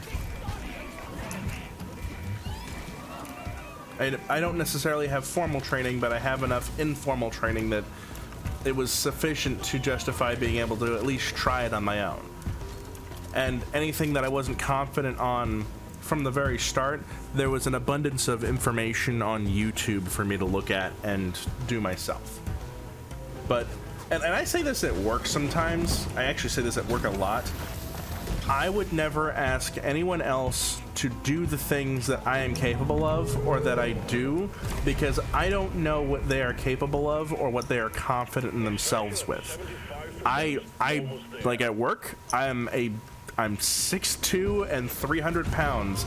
I'm a big beefy mofo, and I am capable of doing things with my body that most people would quite literally find impossible. So for that reason alone, I would never ask anyone to do what I can do. I'm not gonna say, oh, just lift this, dummy. Just hunker down and put your back into it. Because if I suggest that to someone, they could fucking throw their spine out of alignment and die, or hurt themselves severely. And I'm not gonna be culpable for doing that, and I wouldn't feel right if I just, you know, hand-waved someone else's inability to do something, because I'm a unique circumstance. I've spent a lot of time of my life bettering myself and, you know, being stronger, being smarter, and better educated, because I spend a lot of time educating myself how to do stuff. It's my hobby. I love learning shit, reading manuals, looking at guides, picking up new hobbies. I mean, shit, I can't even list how many hobbies I have. So, you know, I wouldn't ask anyone to do anything they weren't confident in just because I know how to do it, because I know that my experiences are not universal, and it would be wrong of me to expect anyone else to do what I do just because, oh, well, I can do it, so you should too. That's bullshit, because not everyone's like me. No one's like me. Everyone is unique, and that goes in positive and negative. It means that everyone has different abilities and capabilities as a person. And I'm not going to ask anyone to do what I can do just because I can do it. That's a stupid rationale to have. There's a lot of people in this world who don't get that, and who will... This kind of ties into ableism in a big way, and I was kind of trying to loop this in there, but like there's a lot of people who are just like, oh, well, it's not hard for me to do it, so naturally you should be able to do that. Well, that's not true. Not everyone has the same capacity to do things as you. Not everyone, you know, has to have the same capacity to do anything. There's a lot of people who are differently abled. You hate that. Oh my god, did you just dip out again? Oh no. I saw that you were pushing the button and I was curious where you went. Where did you go?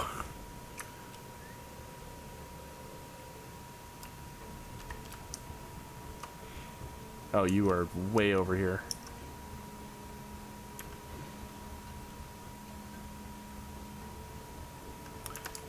Happens to the best of us, mate. Here, we'll just... Oi, carry support here. Go, get to work. Well, I'll just mine stuff. I'll just mine stuff while you're waiting to reboot. No big deal. I want you to still get credit for the mission, so. But yeah, this kind of ties back to like ableism and disability and this sort of culture that I think individualism largely is responsible for. American like idealism and individualism is like taught us that, you know, everyone should be equally capable of things, right? Well, not necessarily. I mean, shit, two people don't even see colors the same way. Like there's no guarantee that the rods and cones and the way that they're aligned in our eyes see colors the exact same way. So your purple might be different from my purple. Or, you know, our ideas of what a color spectrum looks like might be different. You might be colorblind and not even know it because you don't know that you're colorblind until someone tells you like, oh, hey, can you see these two colors next to each other? Oh, shit, no.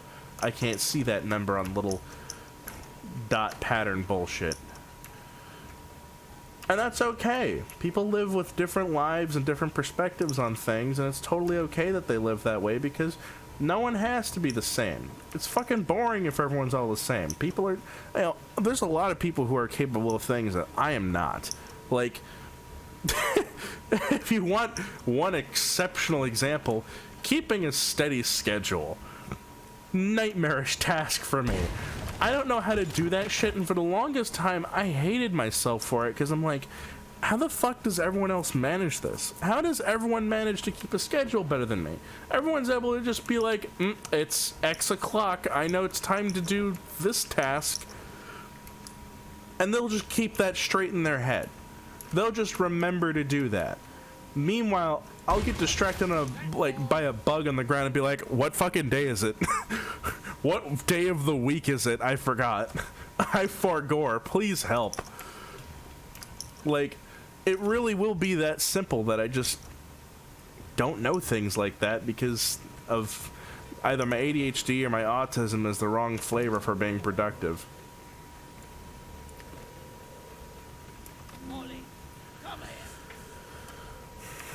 Not you? Yeah, I've also found that, like, the people who can keep that stuff straight in their head are not the majority. They are not normal. There's a lot of people who can't do that. It is not necessarily that I am not normal for doing it. It's just that it's a very productive habit, and so it's obviously praised, and it's obviously looked at as a positive thing, whereas being adaptable and able to do whatever you want, whenever you want, is inconvenient for...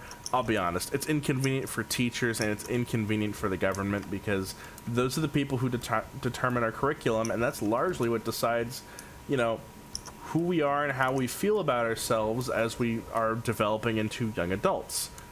And, you know, when you're a kid, you don't know any better that sometimes teachers and the government are full of shit. You don't know better that sometimes the things that teachers tell you might not be 100% right because it might be that particular teacher's view on reality, and they might be, you know, a screwed up adult who has their own problems, and, you know, now they're passing those problems on to a little kid because they don't know how to get it out of their system in a healthy way, which is shitty. Like, oh my god, do you know how many people have told me that, like, they had, like, the experience with, like, a teacher that, like a instructor or, like, a, like, grade school teacher would just look at them and be like, oh, you're a slacker, you'll never amount to anything. What a fucked up thing to tell anyone, but especially a child. And that alone, like, is, like, reason enough to be like, don't trust that adults always have your best interest at heart, because sometimes adults are fucked up and emotionally immature, and they will impart that onto kids and totally project their own insecurities. Like, I used to be in band class. I don't even remember this dude's name. I remember people called him MJ because his first name was Michael and his last name was J something. Johnson, James, I don't give a shit. I don't care. He was an asshole. Your band director was great. I'm really glad you got to experience that. My band director groomed one of his students and dated them after I graduated. And I personally hated band class because he told me that he didn't want me in his program because I wasn't playing show tunes. I used to play saxophone. I say used to because I'm very out of practice and need to relearn it because I haven't played it for a very long time. Oh, hey, the last fossil. Fuck yeah. I fell out of practice because I was under the impression that I had learned wrong, that whoever had taught me was wrong and dumb and bad, and that everything I knew about music was wrong because, oh, well, I'm supposed to be able to keep up with everyone else in this class, and I obviously can't, so I must be fucked up. I'm not some child prodigy like these other people who have been playing since they were 5. I picked this up when I was, 12, so obviously I missed the boat, and I'm just fucked up and can't be saved. So I guess I should just give up. And he basically, like, verbatim looked at me and said that you shouldn't bother playing in my program because you could do another elective and graduate easier. And and I'm not going to try and reteach you how to do this because you don't know how to play, you don't know how to read music, and therefore can't play show tunes. And this is another thing. Oh, you can't be in marching band because your parents and your schedule don't allow it. My grandmother had cancer at the time, so my mom was busy taking her to the hospital and to dialysis. So, no, I didn't have time to do your stupid little fucking program and march in place and sing your songs for football players. But I still had a passion for music and playing it and learning how to play songs and maybe reciting them. I didn't have every day to stay after school and practice for 3 hours and get all sweaty and gross because that didn't line up with, you know, the schedule of my grandmother's chemotherapy or her dialysis, you know, sessions. But I had enough time that I could maybe spend every day trying to learn a jazz line and maybe have like one orchestra a month if it's lined up correctly.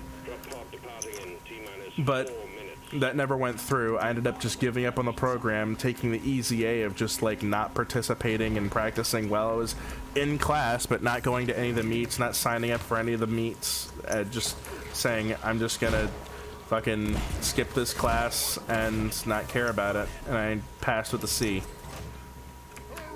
And it made me fucking hate playing music because I gained this negative association that my music class was inherently painful to be in because I apparently didn't have whatever gift these fuckers had. Meanwhile, I find out later in my years, I was doing shit that those other kids could never even dream of because I had a talent for playing by ear. I learned how to play jazz initially. I had been to the Luckman Jazz Orchestra and I had learned how to improv there. I never learned how to read sheet music really well because I'm a shithead. I'm an audio and tactile learner, so I learn better by listening to something, by hearing someone explain it to my face, and by doing it with my hands, by playing the instrument and learning it that way. Having someone show me sheet music is borderline meaningless. It just doesn't help me. Well done. One mission to go. Oh, mega power supply. Ooh, that's fucking good. Oh, I need that. I need that. I need that. I need to fucking make that right goddamn now. That sounds fucking cool. Ooh, gimme. Gimme, gimme, gimme, gimme, gimme. Son of a bitch. Oh, it's really expensive. Okay. I'll let you know. I would like to hear how cool your band director was because I really am glad that you got to have a positive band experience. I did not, and I'm very sad that I didn't get to. But later in life, I found that I'm able to play things by ear. I was able to pick up a bass guitar, and I was able to no lessons, no teachings, no sheet music, no nothing. I was able to pick it up and I was able to play Seven Nation Army. I was able to play songs by Gorillaz. I was able to play songs by Jack Stauber. Anything that was simple enough that I could figure out the tones just by fingering it a little bit and figuring out where the note was. I was able to do that by ear just fine. That's a real talent I didn't know that I had because my band director was like an asshole and convinced me that because I wasn't like the other kids that I wasn't worth working on and I wasn't worth spending time with or learning how to, work with me. And that's a measure of a really, really shitty teacher. Really much better. Boys, I kinda drove. And yeah, what am I saying? Long story short, that same band director, by the way, turned out to be an absolutely horrible person because after I left, I graduated in 2016. Yeah, I know I'm old. Whatever. By the time word had reached me, I was long gone, but he'd apparently dated one of his students, one of the ones that I had went to school with, someone that he had instructed since they were a freshman and graduated as a senior, turned 18, and he apparently was like, goody, can't wait to get my fucking hands on that. and he fucking groomed them, and he ended up dating them as an adult, as an 18-year-old, when he was like 37 or 40 or something like that. Like, some deeply fucking inappropriate age gap. Like, that was super fucked up. And it's funny because I tell people about, like, oh yeah, he was a jackass to me. I didn't know he was a pedophile, but he was still an asshole and a not good person. And that's reason enough for me to not be pleased with him. Yes, I'm drinking my troubles away in a video game.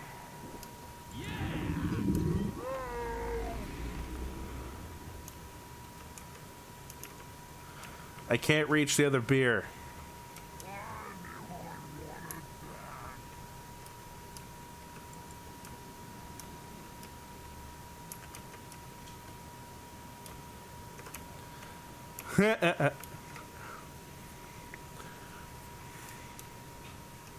Yeah, it's for a normal human.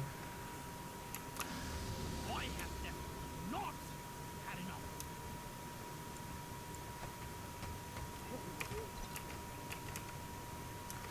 But yeah, like, he was totally gross, absolutely nasty person, and he's obviously fired now because he fucking should be for all he did.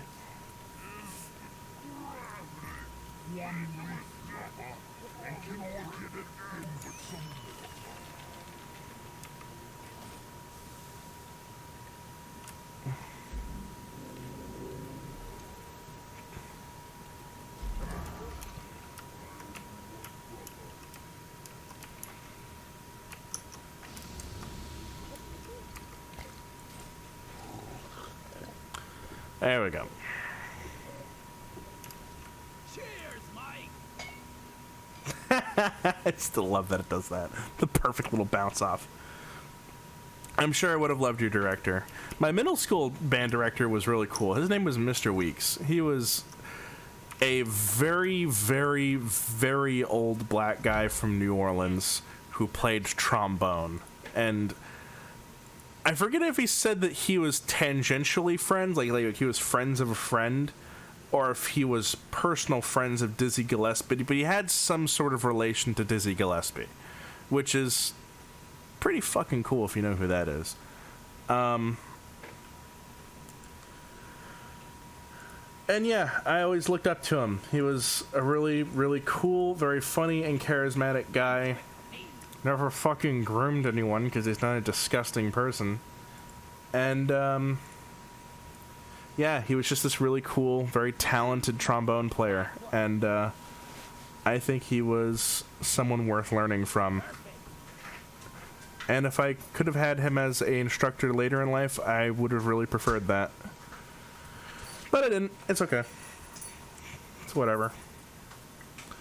Can't choose who raises you. Unfortunately. I'll take this one.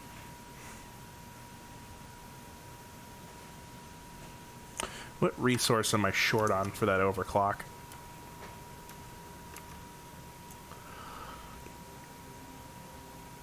For the record, I have no personal account or personal I have no personal account or personal grudge on. It's a scam call, but I'm not in the mood to take it.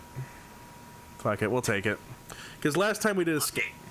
According to our records, your vehicle may be due for renewal or reinstatement of its coverage. Failure to renew will lead to you being responsible for all repairs and emergency costs on the vehicle. Take advantage of low-cost renewal options now by pressing Hold 1 on. and speaking with We one have to of get my the team face cam members. on. That's press 1 to speak to one of my team members now. Or press 2 and forfeit and decline coverage opportunities and be removed.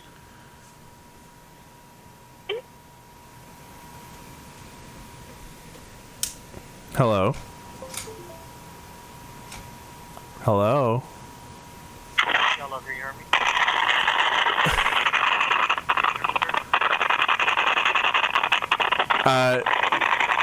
Your microphone sounds like it's in a blender. Are you okay?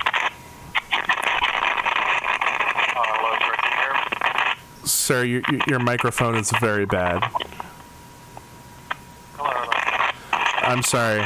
I only speak to people with Razer headsets that have a extendable gaming mic and a 120 ohm speaker response 3.5 millimeter jack headphone set. Do you... Jesus Christ. Did you hear that? Yeah, what happened? I don't know. I got a scam call and I answered it thinking I was going to get a gag out of it. And it sounded like the dude's microphone was in a fucking blender. Where all the forks go? Sounds like he was in a hurricane. It sounds like he was in a goddamn, like, sandstorm. Probably more likely. Goddamn, I've really got, like, a wild mane going on right now, don't I? This is why I don't start the streams in a shirt, or in face cam, because sometimes I don't have a shirt on. Because sometimes I just really hop into the stream, and it's hot and sweaty in Florida, and I don't feel like putting a shirt on, so... Yeah, stew me.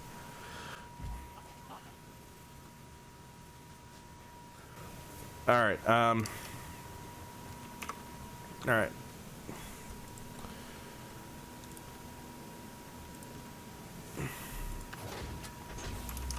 Drop pod is ready. Time to leave. What? What's up? What are you psting me about? What? What do you want? What do you want? What's she doing? Oh, Jim Carrey is Eggman. Hold on, let me put on mine. Hold on, I got this.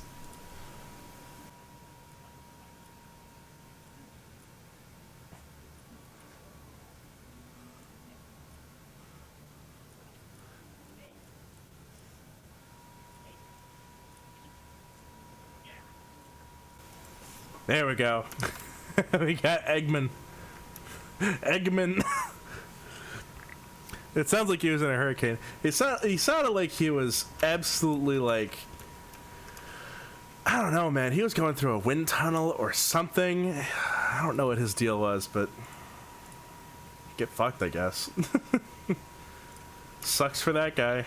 Not my problem.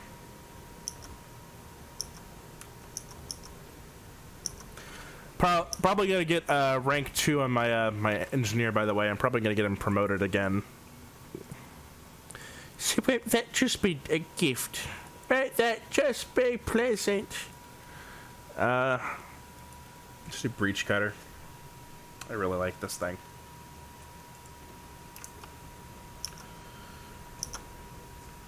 All right. Want to know what my band director had us play during football? Please tell me it was Aqua's Barbie Girl, because that would make me extremely happy. If you played Mortal Kombat, okay, that's fucking based. That's really cool. That's really cool. Okay, that's probably like a millennial band director, but that's very cool. I like that a lot. Yeah, no, our band director had us play the most like milquetoast run-of-the-mill bullshit imaginable. The CNN like da-da-da, da-da-da. They had entire practice sessions for that. They held up everyone's fucking day and had people stay after and practice doing like da-da-da, da-da-da. That's it. How goddamn boring is that? Yeah, staying after and practicing that extensively. How boring is that? Our objective is liquid morkite, and we're sending in a refinery for you to fill. Get it And ready, let's pump those deposits dry. Get to work. oh, the like very standard like football themes, just da da da da da da da da da da. You know, the thing that every band ever learns. The thing that every... Here's the reason they did that. Here was the reason they did that. Nice had built up a reputation as being the high school where I think it was Tebow. Whatever the fucking the the dude who would, not Kaepernick, but the dude who would take a kneel in the end zone and pray. Like he would have a fucking moment of prayer in the goddamn end zone, and he like started this meme of people like randomly taking a knee during events and like pretending to pray to God. And it was the fucking stupidest shit. I think it was Tim Tebow who did that. I mean, also was I couldn't read that fast enough. My director has student conduct while he played alongside us with the silver trumpet. He did improv alongside us. That sounds fucking rad. That's a really cool band director. Ours was not like that. They were trying to hold up to this like reputation of being like, oh, Tebow went here. Oh, Tebow went here. I think it was Tebow or There's no mule available on this mission. yeah, I think it was Tebow that did that. Here, hold on a second. Corbin! Ash!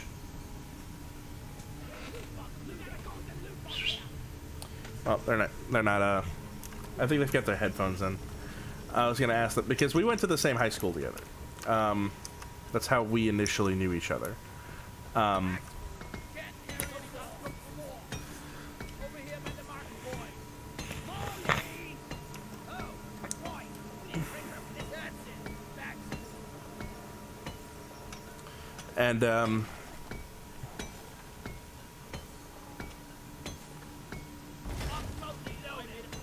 yeah, so basically my high school was like a pipeline for football and nothing else. It was a classic southern shithole football focused high school, which meant that every other program went by the wayside. The arts programs all had to fend for themselves, they had to fund themselves, they had to buy their own supplies with money that they scrounged up. There was no support from the state. There was absolutely zero benefits to being in any of those programs because they didn't have graduation programs. They didn't have,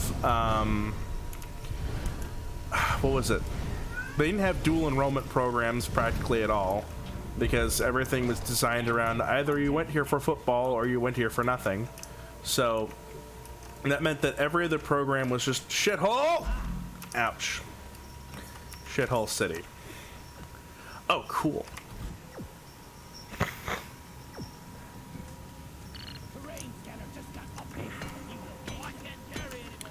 But yeah, that high school year was probably the one that made me like hate living in Florida easily the most, because I very quickly was like, y'all don't do anything except for football here.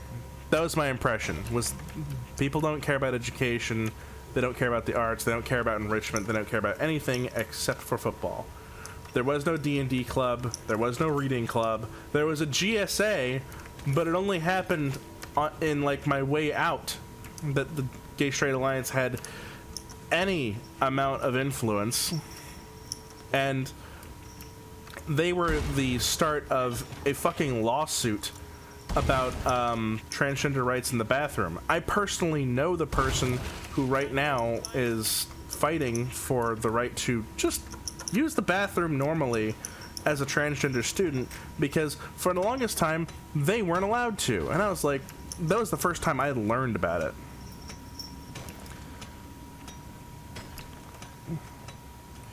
That sounds like a really good time. I'm glad that you got to play those. But yeah, my high school experience here in Florida was absolutely horrendous. If you have the opportunity to not live here, I can't recommend that option enough.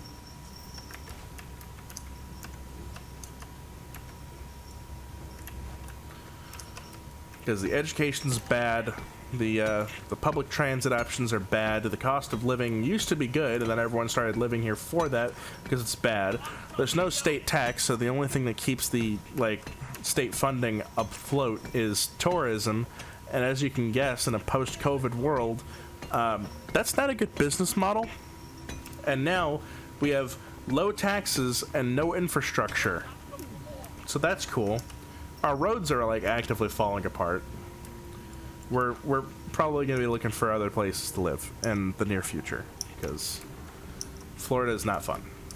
And that shitty band director was one of my first doses for it, because I had his class first thing in the fucking morning.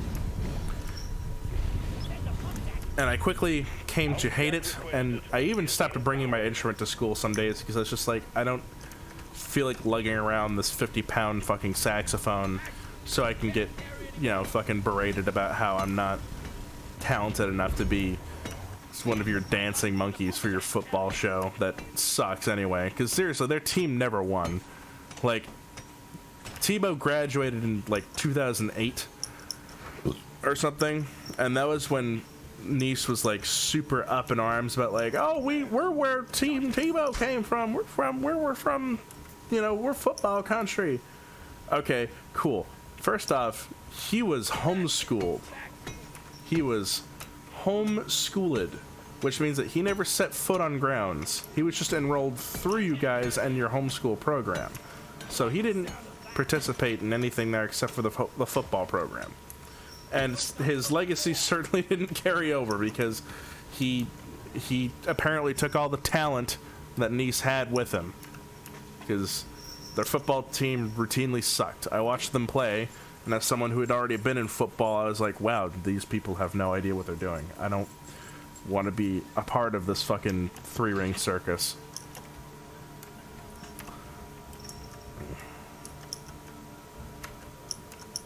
I'm sorry, did you say something? Went like twice during my 4 years of high school. Good lord, that's a really, really bad track record. I don't know how many times they won, but I know at one point they went 9-0. And one of them was a draw. Pretty fucking bad.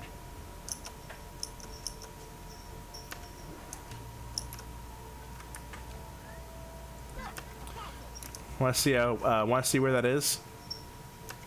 Isn't that a fun location for that to be in?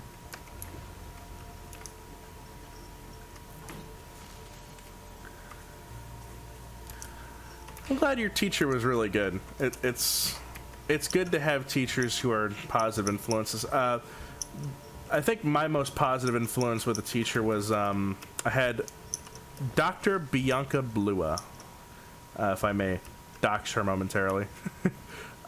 She was my chemistry teacher in my my sophomore year of high school, and she was also director of the Allied Health Association, which was basically, it was sort of like meant as like a training pipeline for getting kids to be nurses, not doctors necessarily, but nurses.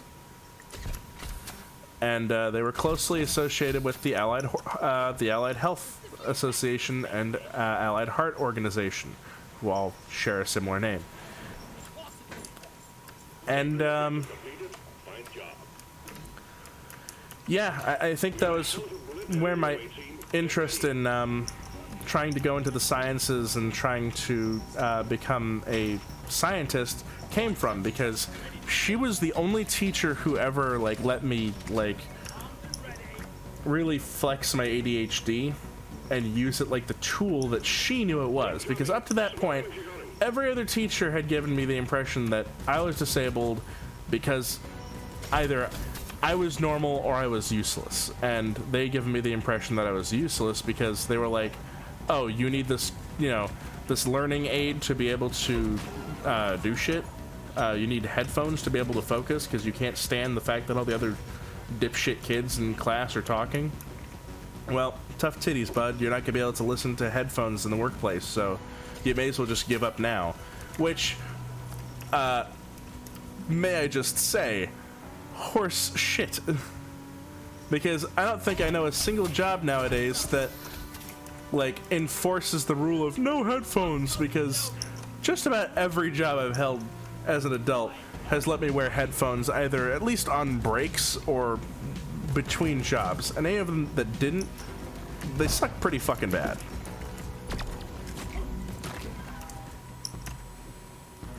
Okay, get over here. Good news, team. The wave is thinning out. Great job. This shell bug thing is just not dying. Refinery established.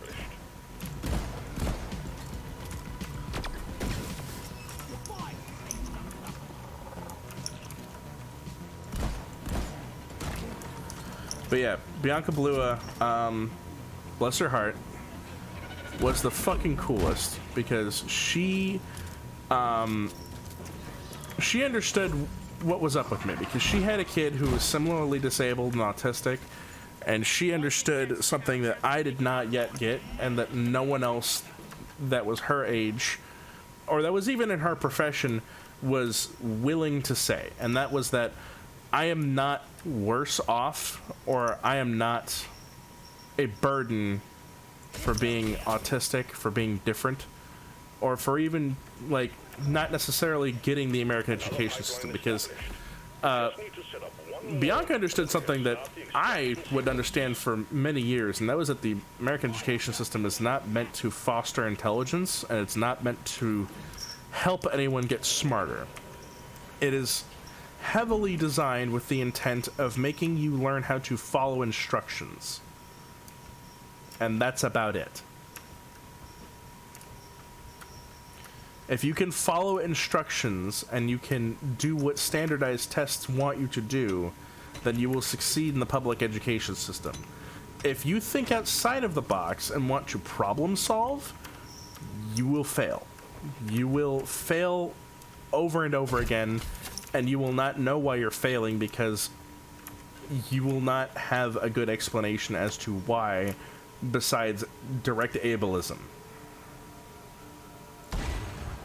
You will have everyone and their brother telling you that you just don't work hard enough, or you just don't fucking, I don't know, do enough homework or spend enough time on something, but you 100% will be finding yourself stuck in this loop of like struggling to get things done and not knowing why.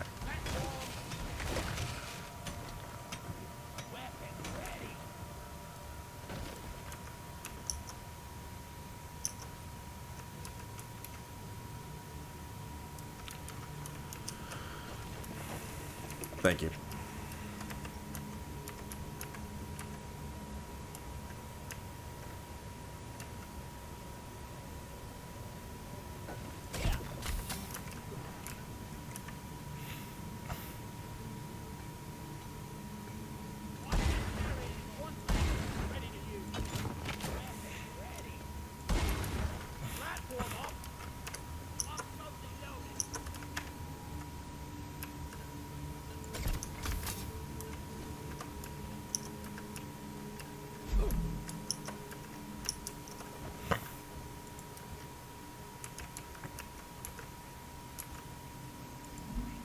But yeah, what was I saying? Right. I'd had up to that point a lot of teachers who were not willing to have me work in an environment that was conducive to how I needed to learn or how I was able to learn. They were very dead set on Cameron needs to get with the program and needs to learn how to, you know, do what everyone else is doing, and he's not going to be able to pick his coworkers. He's not going to be able to pick his environments later. So if he can't work the way everyone else works now, then that means that he's going to fail. And, you know, we may as well get him ready for that and tell him to his face. Needless to say, I don't have a positive experience with public education for that reason, being disabled, because I grew up definitely of the mindset and of the belief that my ADHD was some crippling disability that would keep me from doing anything of merit. And for the longest time, I thought that the only place that I was ever going to shine was going to be the military because, oh, well, my dad did well in the military, and that must mean that I'll do well there too, because he convinced me time and time again, well, you're my kid, so I know what's best for you, and I'm going to work just like you. Spoiler alert, that wasn't true.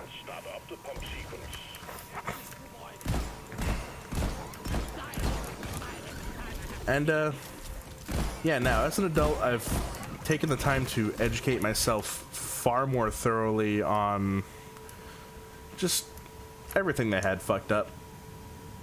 And, they had a lot backwards.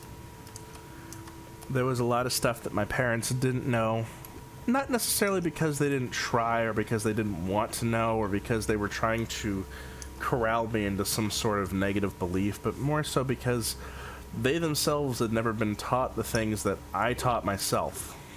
They were taught growing up that ADHD kids were just hyper, that they just needed to learn how to calm down. For the longest time, they thought that I had, like, a sugar sensitivity or a sugar allergy. They tried to call it a sugar allergy because whenever I had any energy in me, I became hard to corral. I became so energized and full of ideas and, you know, they used to call me hyperactive.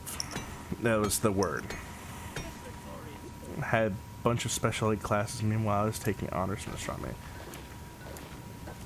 Yeah, it's funny. I had a lot of teachers who didn't believe that I was cut out for honors or IP classes. Wouldn't you know, I failed and straight up flunked out of a quote-unquote normal difficulty class that was like, it was like science for shitheads. It was like, oh, what shape cloud is this? Oh, very good. It's cirrostratus, because who gives a shit about that? I need to know what shape clouds are, sure, for what, my career in goddamn, what the fuck is it called whenever you're a weatherman on TV? Not a cosmologist. Fucking, I don't give a shit. It's a stupid profession. And there's only going to be like one or two of them in a goddamn county because it's a cable television position. So there's no point in learning it.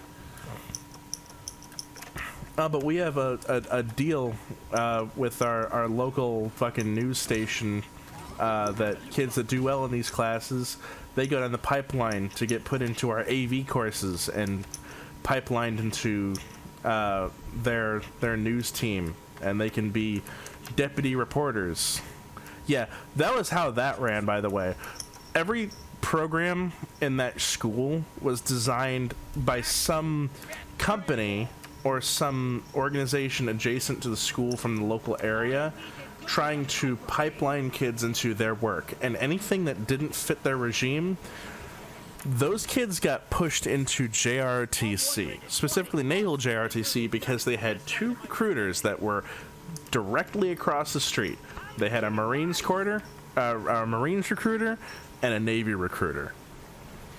Needless to say, most of those kids in my classes, well, a lot of them aren't stateside anymore, so that's real fucking dreary.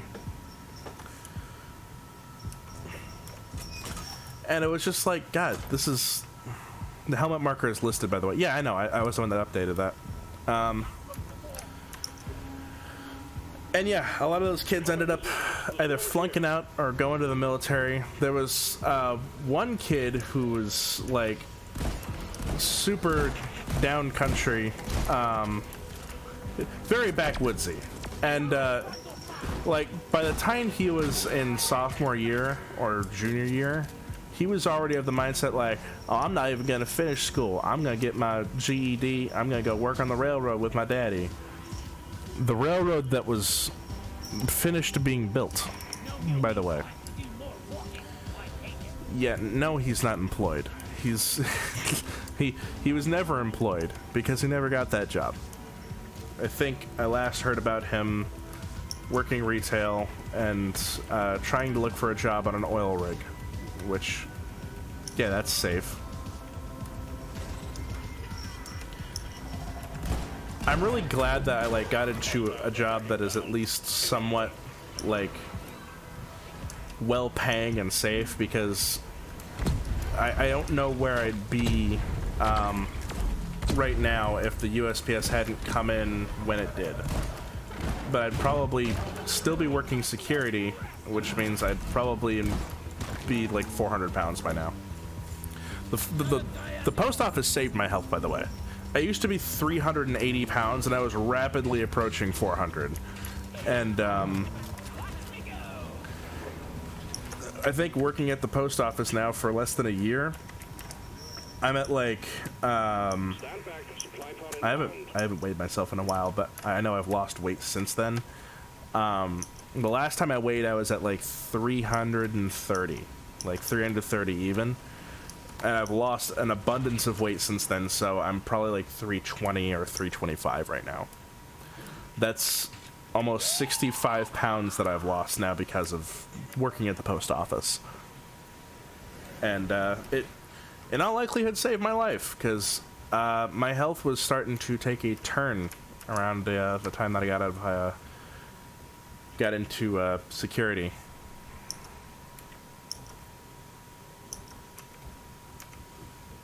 I totally forgot how I got on this topic.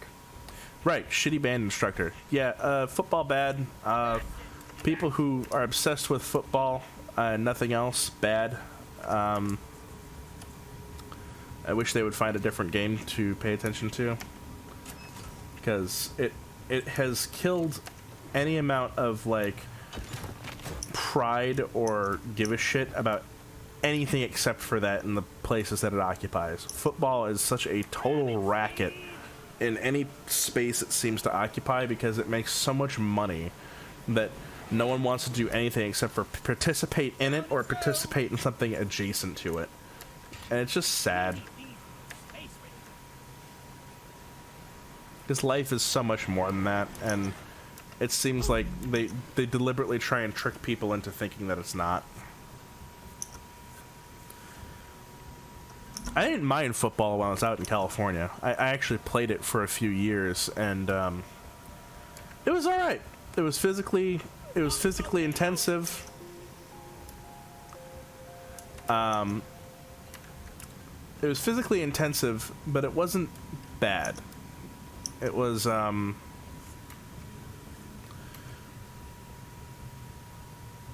don't know. It was fun.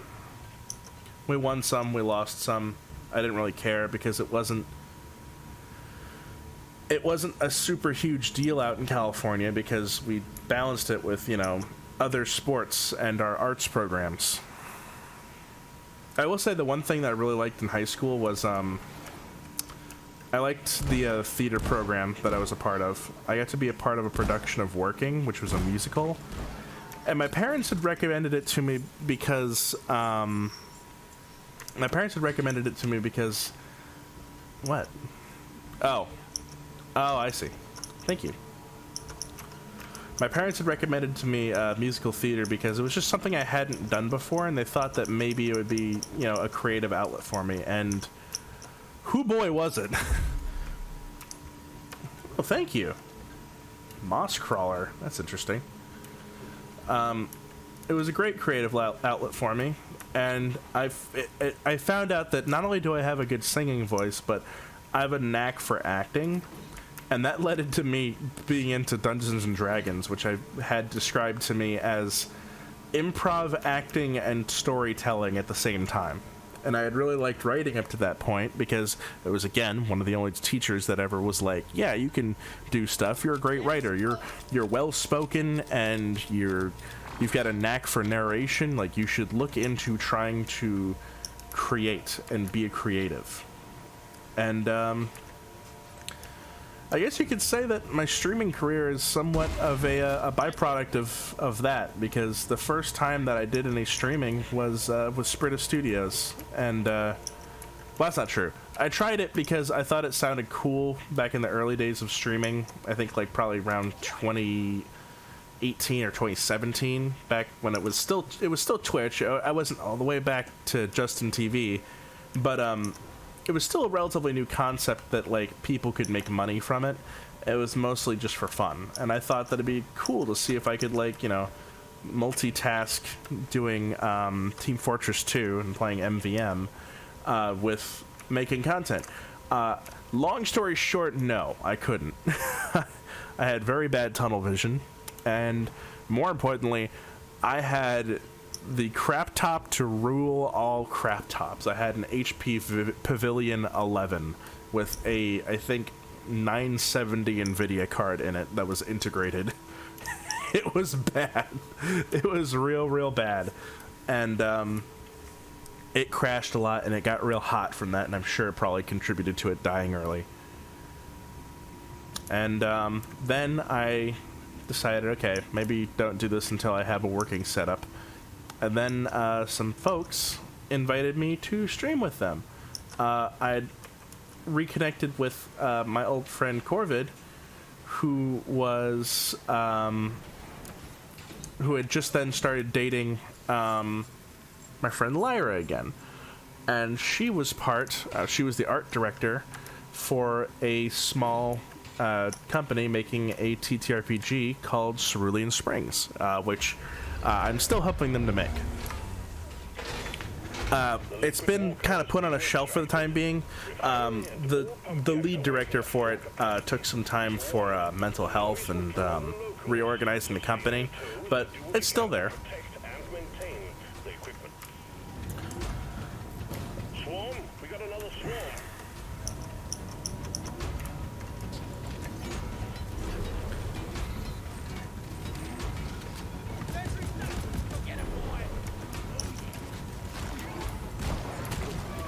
But yeah, I had been playing D&D with friends ever since a old boyfriend of mine introduced me to it. First time that I think I played it, I was playing a version of it that was a modified version of 5e, meant to play like a game of Hotline Miami, which was the most jank setup. It was not well designed. It was very strangely orchestrated, and it was done entirely over a Skype call. Not Discord, Skype. This pipeline is fixed, but there are more outstanding issues. Go with the flow.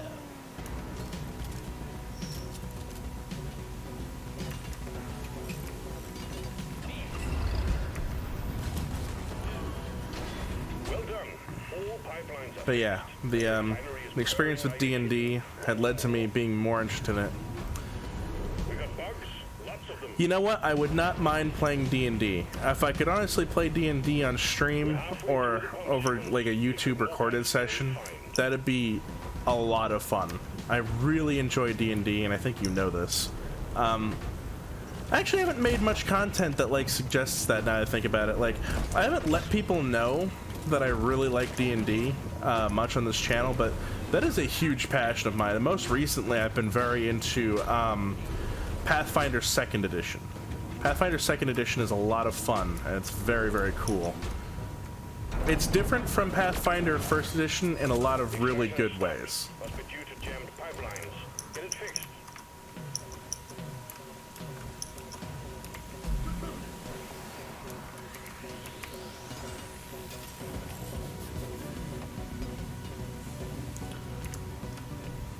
Pipeline repaired, but other pipelines are still malfunctioning.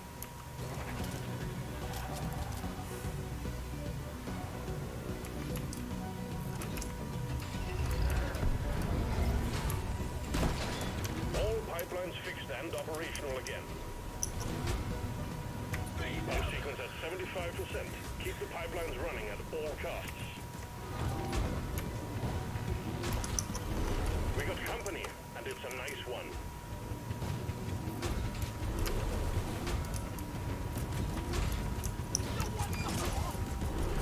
Wait, company? What?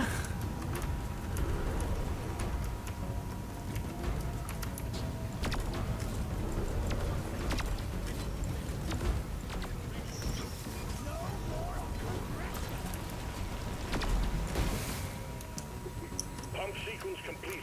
All the liquid morkite has been refined, and the cargo rocket is loaded and awaiting your go. Press the launch button when you're ready. You forgot you had that's the whole draw of your class, bud. I noticed, like, we're not having any turrets going around here. Maybe they're just in a different part of the cave I'm not seeing. I don't know why you would put them out of sight, but who knows?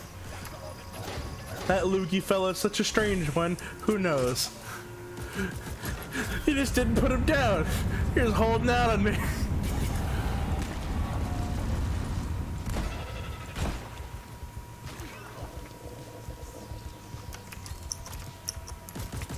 Well done.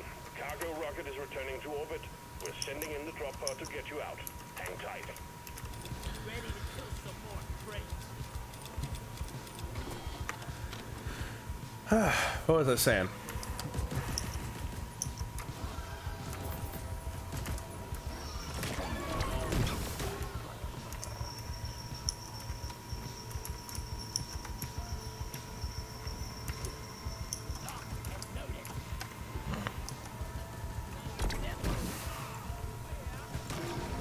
Drop pod departing in T-minus 3 minutes. Right, so school bad, band worse. I wish I could have had the positive band experience that it seems like a lot of kids had, because I hear a lot of people talk about, haha, band kids so wild, haha, band kids are so weird. I never got to experience that because I had a really shitty director and I just had a negative experience from the start, so I don't know what it's like, and I wish I did.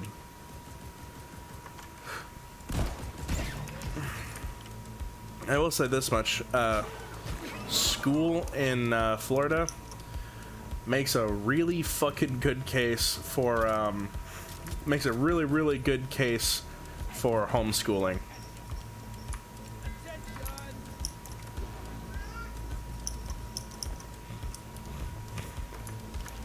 Oh! Drop pod departing in T-minus 2 minutes. I was wondering where it was.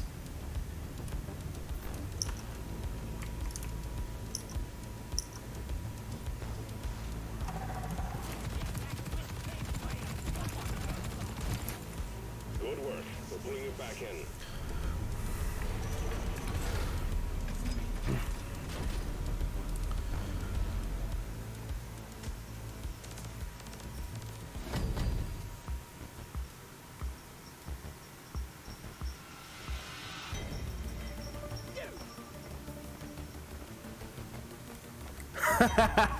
That's a really good taunt. That's a really good taunt, and it especially fits your. It really fits your Eggman aesthetic, considering he looks like the Jim Carrey rendition.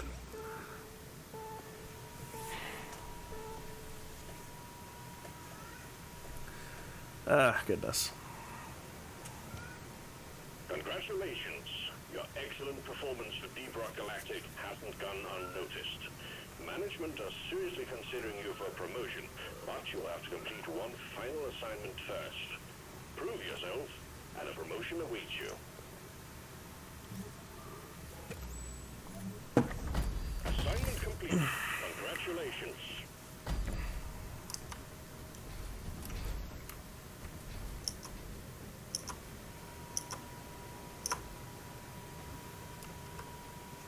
Alright, gotta tell you about the world that me and my uncle have created. One of these days, I gotta tell you about the world I've made for my D&D game in a Discord call. That sounds really cool, because I'm sad that I'm not as much of the world-buildy type as some are. A lot of folks are a lot better at that than I am. And, admittedly, I am, more of a character actor and a method actor. I really enjoy playing characters and telling it a more immersive tale through my character. Which I know not everyone is, like, jazzed about. Some people are very like, I just want to shoot things. But, nah. I really like, decreased shot damage, increased fragment count damage. No. I want power supply. So I need 140 for that. Good God. If you apply to the world you're in. Oh yeah, 100%. Making stuff that ties into the lore of a world that you're in is so fun. And it's not that hard most of the time, if you care enough about it.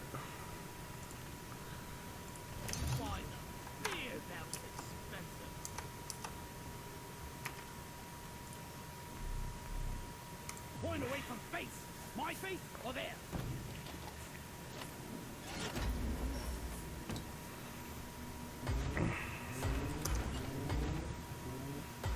Point away from my face.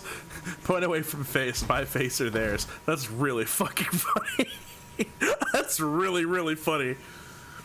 Decreased cooling rate, slower overheat recovery, faster rate of fire, a lot more ammo. I like that a lot more, and I like the other one, honestly. Wait, how much is this one? Oh, that's cheap. That's cheap. Give me that. Launch control reports foreign objects in the launch tube. It appears that something is interfering with the force field. Would you happen to know anything about it? Should do a deep dive. Oh, not with two people. Not with two people. I don't know about that.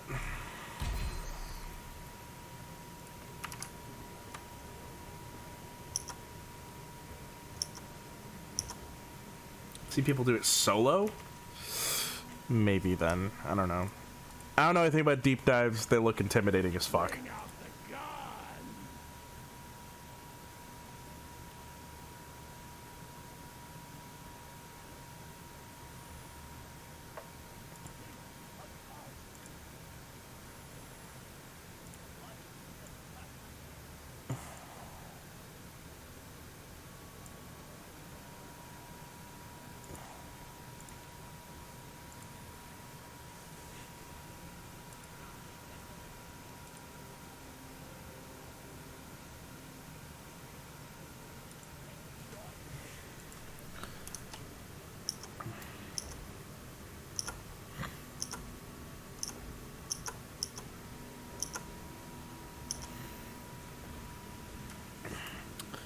Alrighty, I think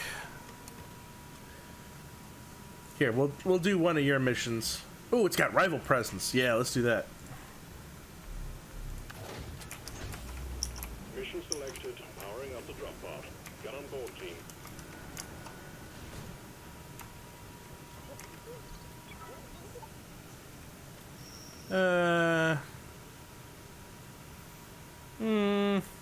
I'm fine. Slammers for everyone. It's slamming time. Yeah.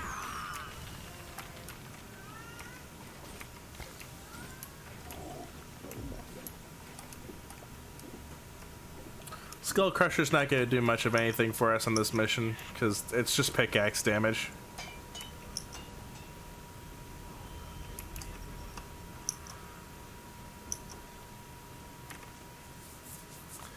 Oh, you like that? I mean, you're welcome to do that. I'm going to switch to Scout so I can level that up.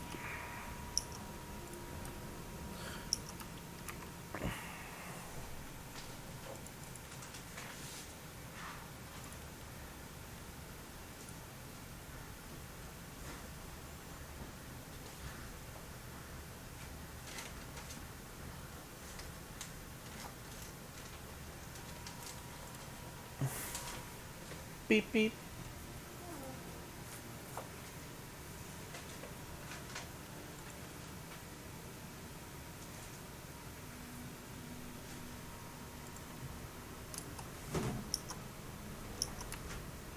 You built a map of your D&D worlds in Minecraft? Did you do like a seed programmer to do that? Because that sounds really complicated.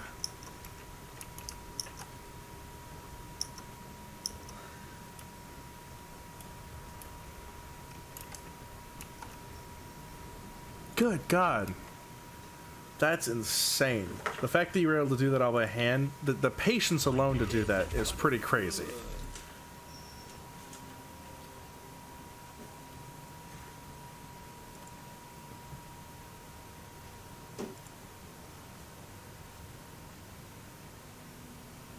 Stop it now.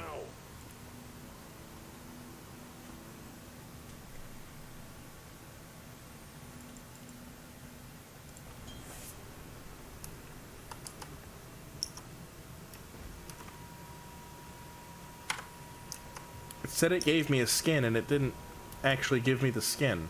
Oh, there. Oh, that's kind of fucking cool.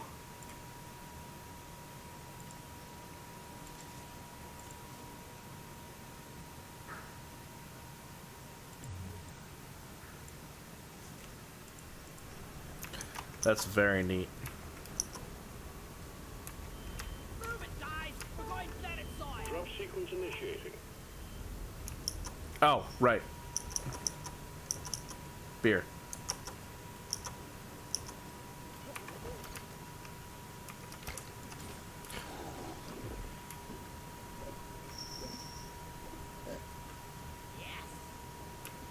He looks like a robot.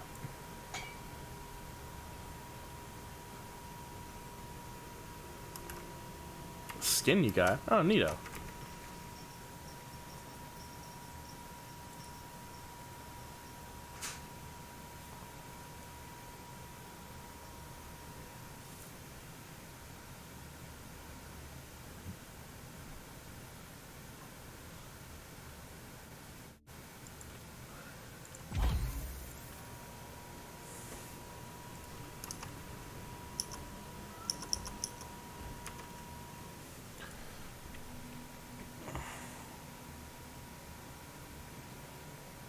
That's a lot of focus to have on that. It's pretty impressive. Look, I look like a counter-terrorist from CSGO.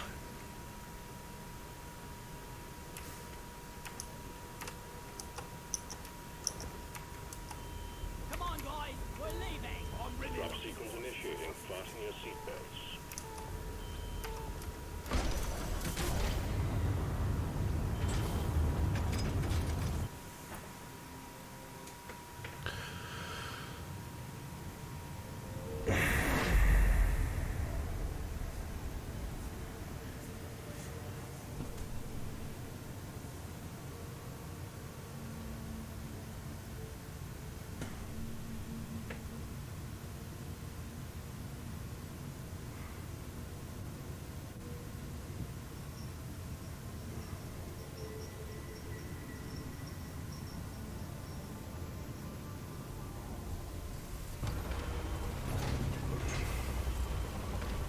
Really not ready for this.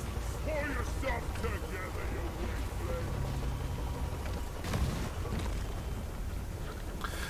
After this match, you gotta go. That's fine. Oh, Jesus. Egg collection time, team. Alien eggs. The company wants them. Don't ask why. Find them, store them in Molly, and return. Simple. Weapons ready. From A to B, skipping B and C.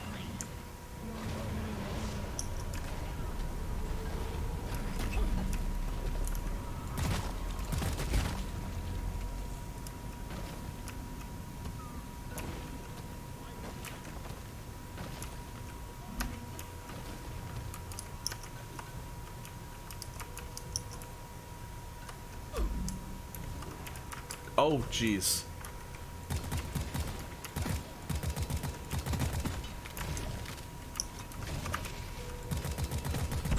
You pushed me too far. Die, worthless.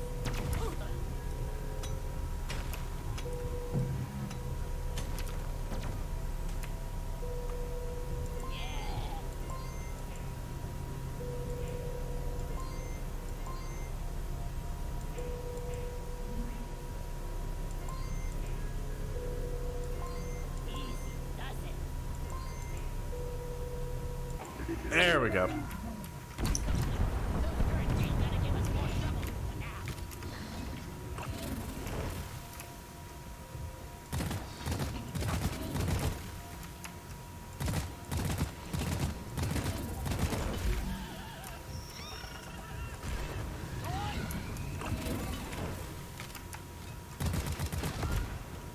Oh, shit.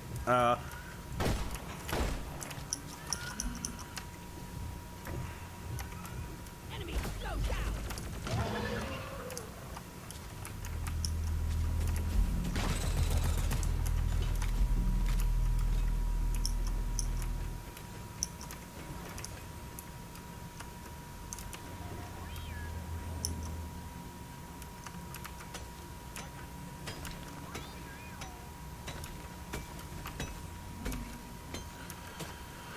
So yeah, things got a little heavy there in that conversation, but yeah, my high school experience sucked hard.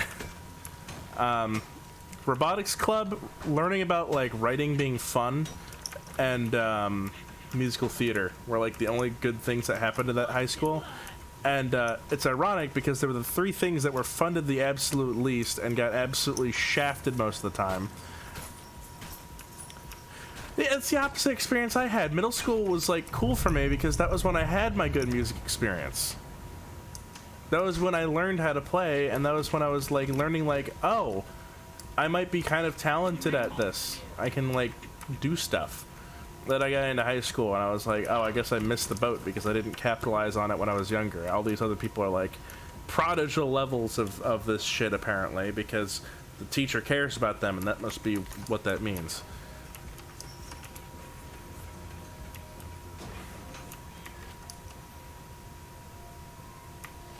Meanwhile, like, most of the teachers were like, so I didn't realize this when I was younger, but like a lot of times like I would blurt out the answer to shit because I knew it was correct, and I was trying to like get a word in edgewise because I was the know-it-all kid. I thought I was trying to show that I know stuff and trying to participate in class because no one else fucking would. No one else in class cared. Most of those teachers were used to those other kids just being quiet and not participating, and that was what they were used to. And so having a kid like speak up and actually do stuff, they like got irritated at me for participating, or at least that's what I took it as, is like them being like mad that I was speaking up. And I also had a few instances where I would correct a teacher who was wrong about something because I'd be like, that's not right, I have good intel that says otherwise, and then I'd look it up and be like, yep, see, different. I think this was mostly my I think I had a history teacher that was a creationist, and they had stuff not right a few times. They had a few things that were because Jesus said so, and that was not actually correct. It was just what they wanted to hear.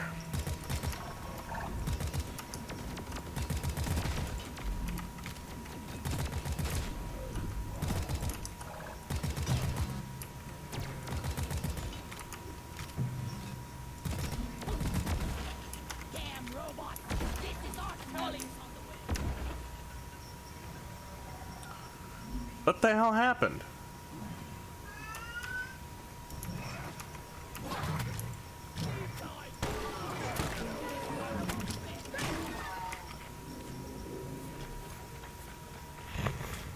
Did you like fall down?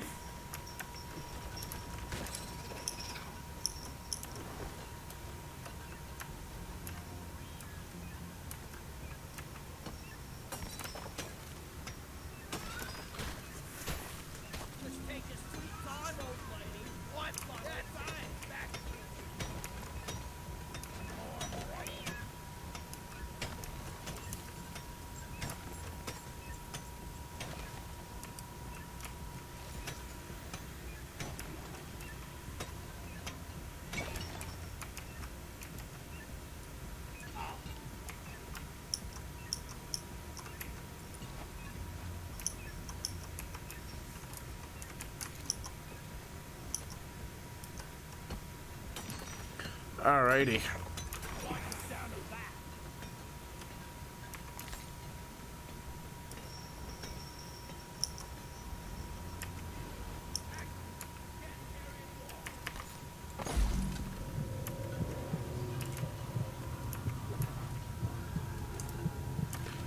Ouch.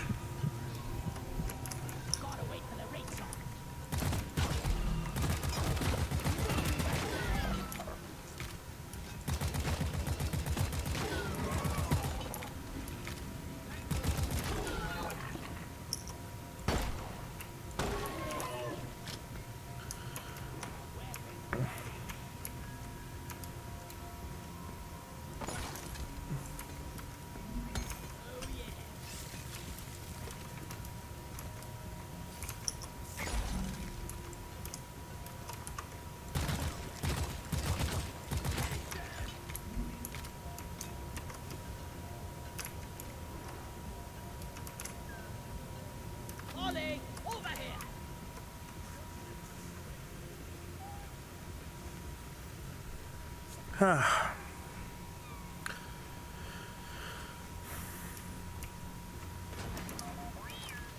That was a lot of spilling my guts for one stream. I think my brain's like running low on like effort. I'm like, man, what else do I talk about now? I just spilled my whole fucking high school experience, which sucked. Hi, Nugget. Nugget is such a sweet boy. He is, like, my favorite cat. Like, I'm sorry. I know people are gonna be like, oh, no, my cat's the best. I'm sorry, he's not. Whatever cat you have... Ah! I take it back. Quit fucking with my cords. Shit.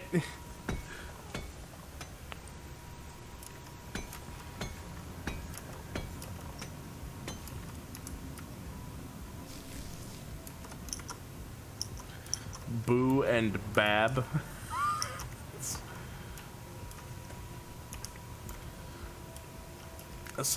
That's easily one of the most northerner things I've ever heard. The name Bib and Bab. Of course they are. It's adorable, but it's just so funny.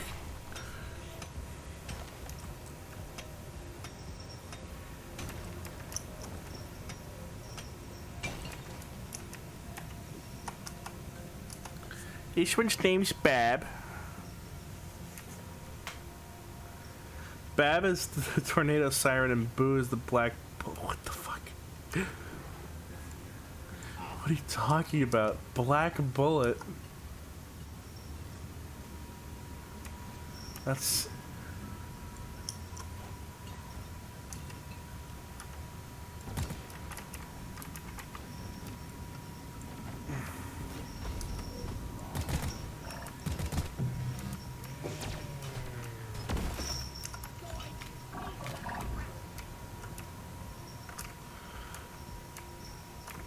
big old gold. Bonus will be transferred to your accounts on mission completion.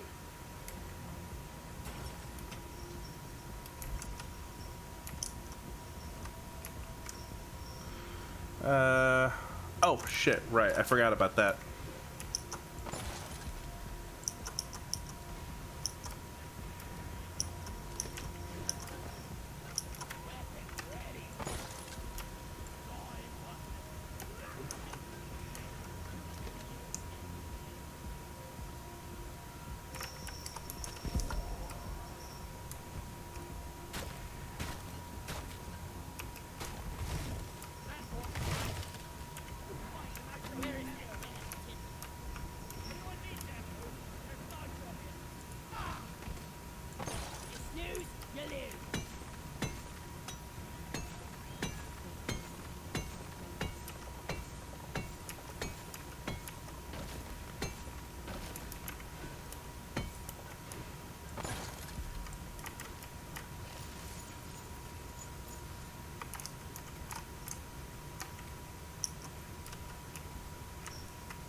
Alrighty.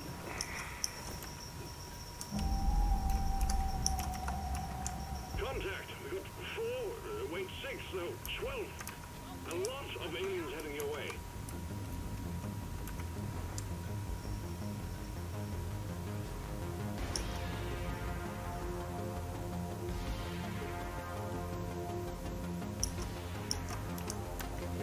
Contact. Lock and load.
Get.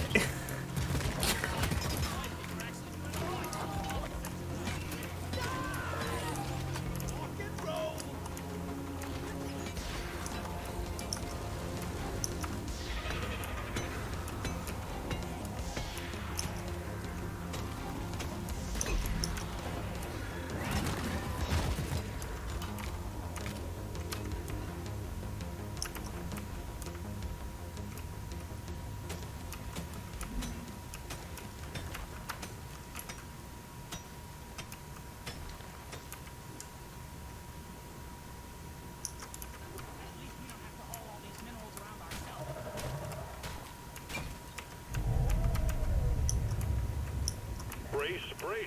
Swarm detected. Oh my god, one fucking wave ended and we're just starting another one immediately. Completed. Well done. Pull the escape pod in when ready.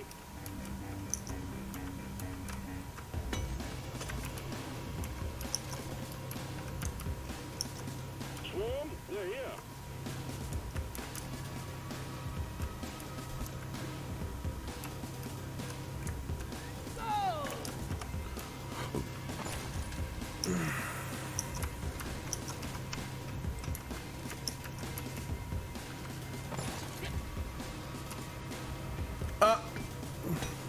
Are you shitting me?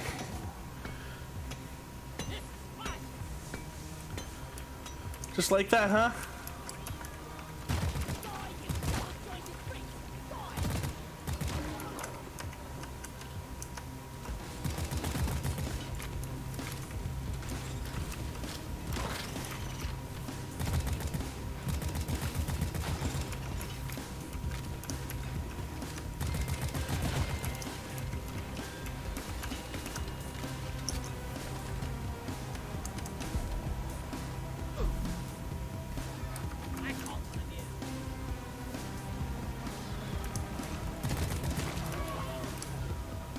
No more beasties incoming.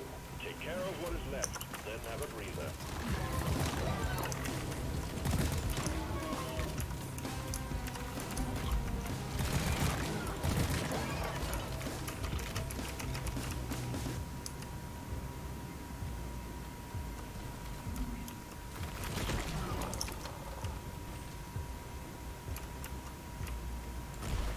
Lloyd is up.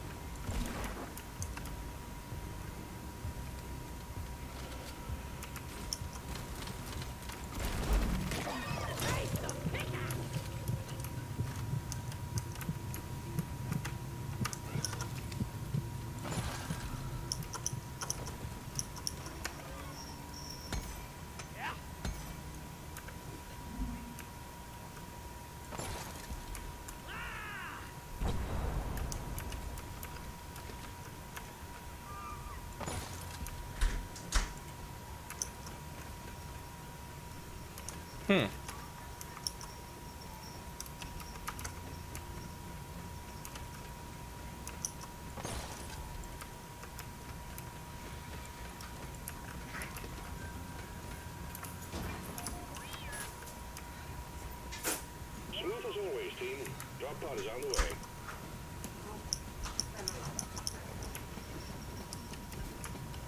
Where the hell are you?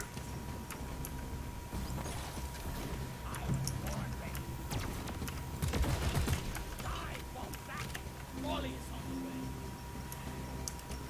You got shielded, my friend. Drop pod has arrived. Retrieving the mule. Drop pod departing in T-minus 5 minutes. Lights up.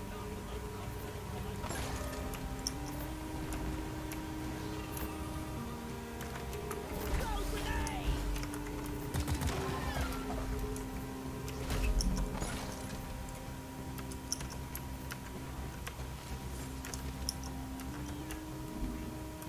Yes, walk the pod, mate. Got him. Do it now.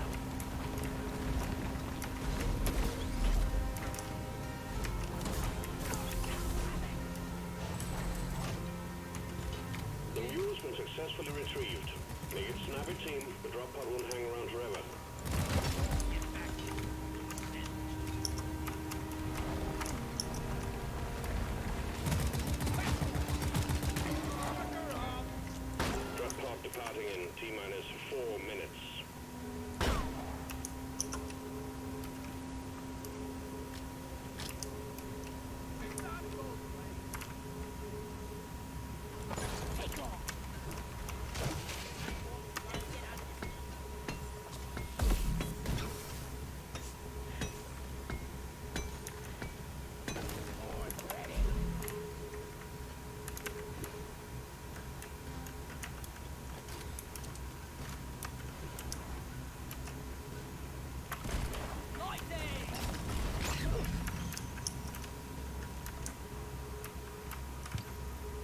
Retrieving escape pod. Alrighty. 3.5 hour stream. I'd say that's pretty good. That's one stream at least a week for the last 3 or 4 weeks now. We're keeping up a pretty good stream. I think we're keeping up a pretty good track record.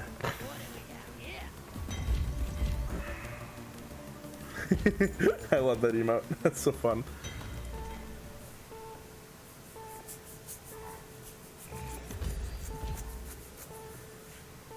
Alrighty.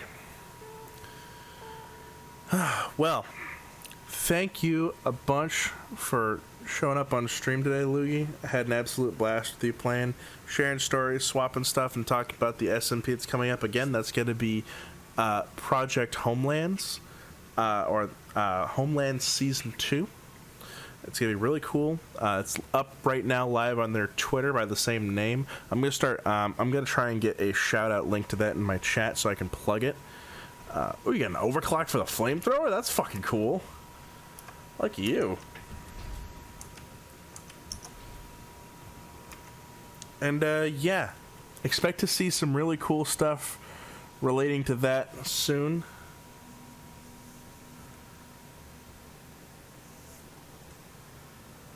Floating barrel. That's actually kind of cool.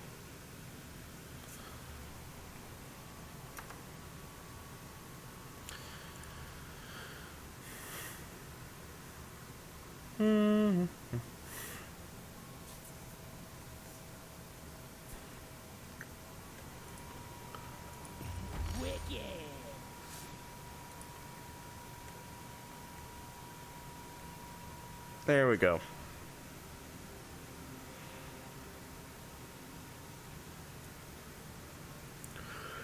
So yeah, we're going to be doing some pretty cool SMP stuff. I have some shenanigans planned for that. Some cool ideas in mind. I can't share too many of them yet because we are in the planning phase.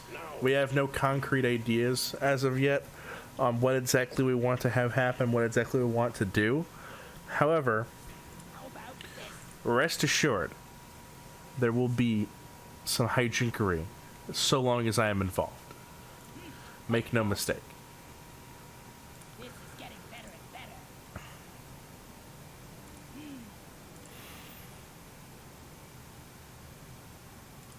This one. Hold on, let me just...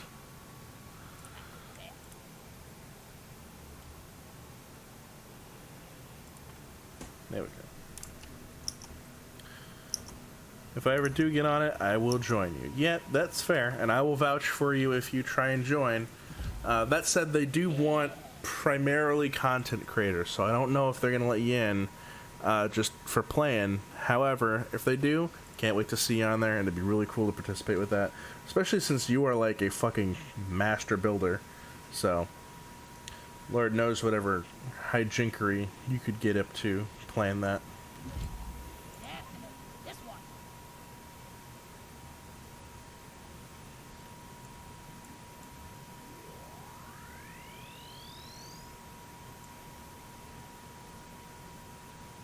What is this? What fucking class is this for? Whatever. Yoink. Wait, I have more I can pick from. I can do more. I forgot about that.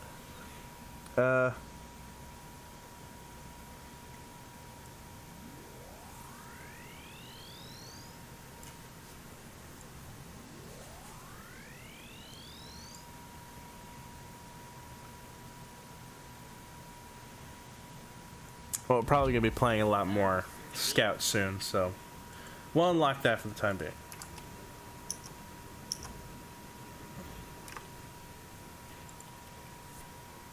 Oh, that was for the gun I've been using so much. That looks pretty cool. Well, yeah, I have to ask them. It's their thing. I am a guest. I am being brought on as a new member. I do not have the same command that anyone else has at this point. But I will do what I can to put in a good word for you. That would be pretty cool.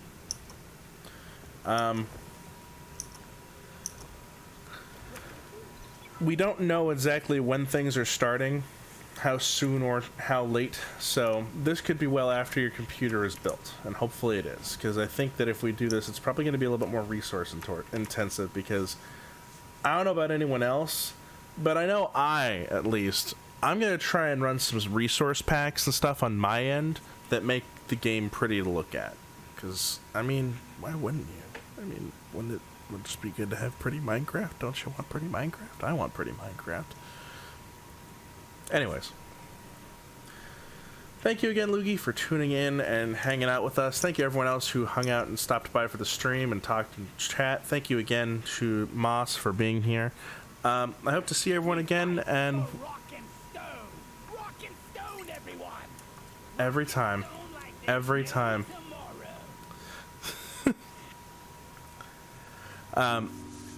I'm going to edit the VOD pretty soon here. I'm going to try and edit a whole bunch of VODs. I need to spend time doing that. I'm going to take a bio break and probably take some time to do some of those now, because I have a new setup that is letting me record my VODs to my computer's hard drive while I'm streaming. So that's been pretty cool. We're going to see how that turns out. And that's going to let me get high definition footage that doesn't get all crunched up by Twitter, or not Twitter, by Twitch, when I have to download it off of their website. It just lets me get the raw footage as MKV files, and I found a way to make Vegas use MKV files, so that way I can just drag and drop them from my file folders and then use the raw files in editing. It's pretty freaking epic, if I'm honest.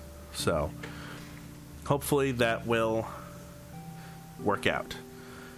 Thank you so much, Loogie, for tuning in and hanging out with us. It's always fun playing DRG with you. And, oh, is Salty streaming right now? Dude, we gotta fucking raid him. We have to raid him. There's no way that we don't.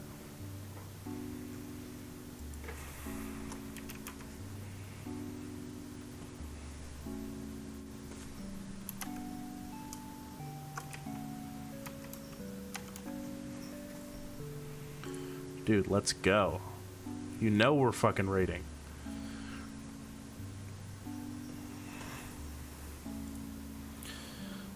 So we don't have a ton of viewers to bring over to there, but, I mean, pretty good of us to, I think, go and hang out and show them some love. So, you know him, you love him, a salty rat, very cool. If Voxel were streaming, I would probably raid him or something too, but let's go. Thank you everyone who tuned in, and I hope to see you next time, hopefully in under a week. I'm going to try and move to either one stream a week on a scheduled day or 2 streams a week. I'd like that. I'm going to probably put up like a poll in my Discord to see what days are best for people and when they're able to tune in. But for now, it's just going to be when I'm available. So, anyways, good night, goodbye, and remember to send Salty our love. Spam the little heart emote in chat. Let him know who sent you. Goodbye.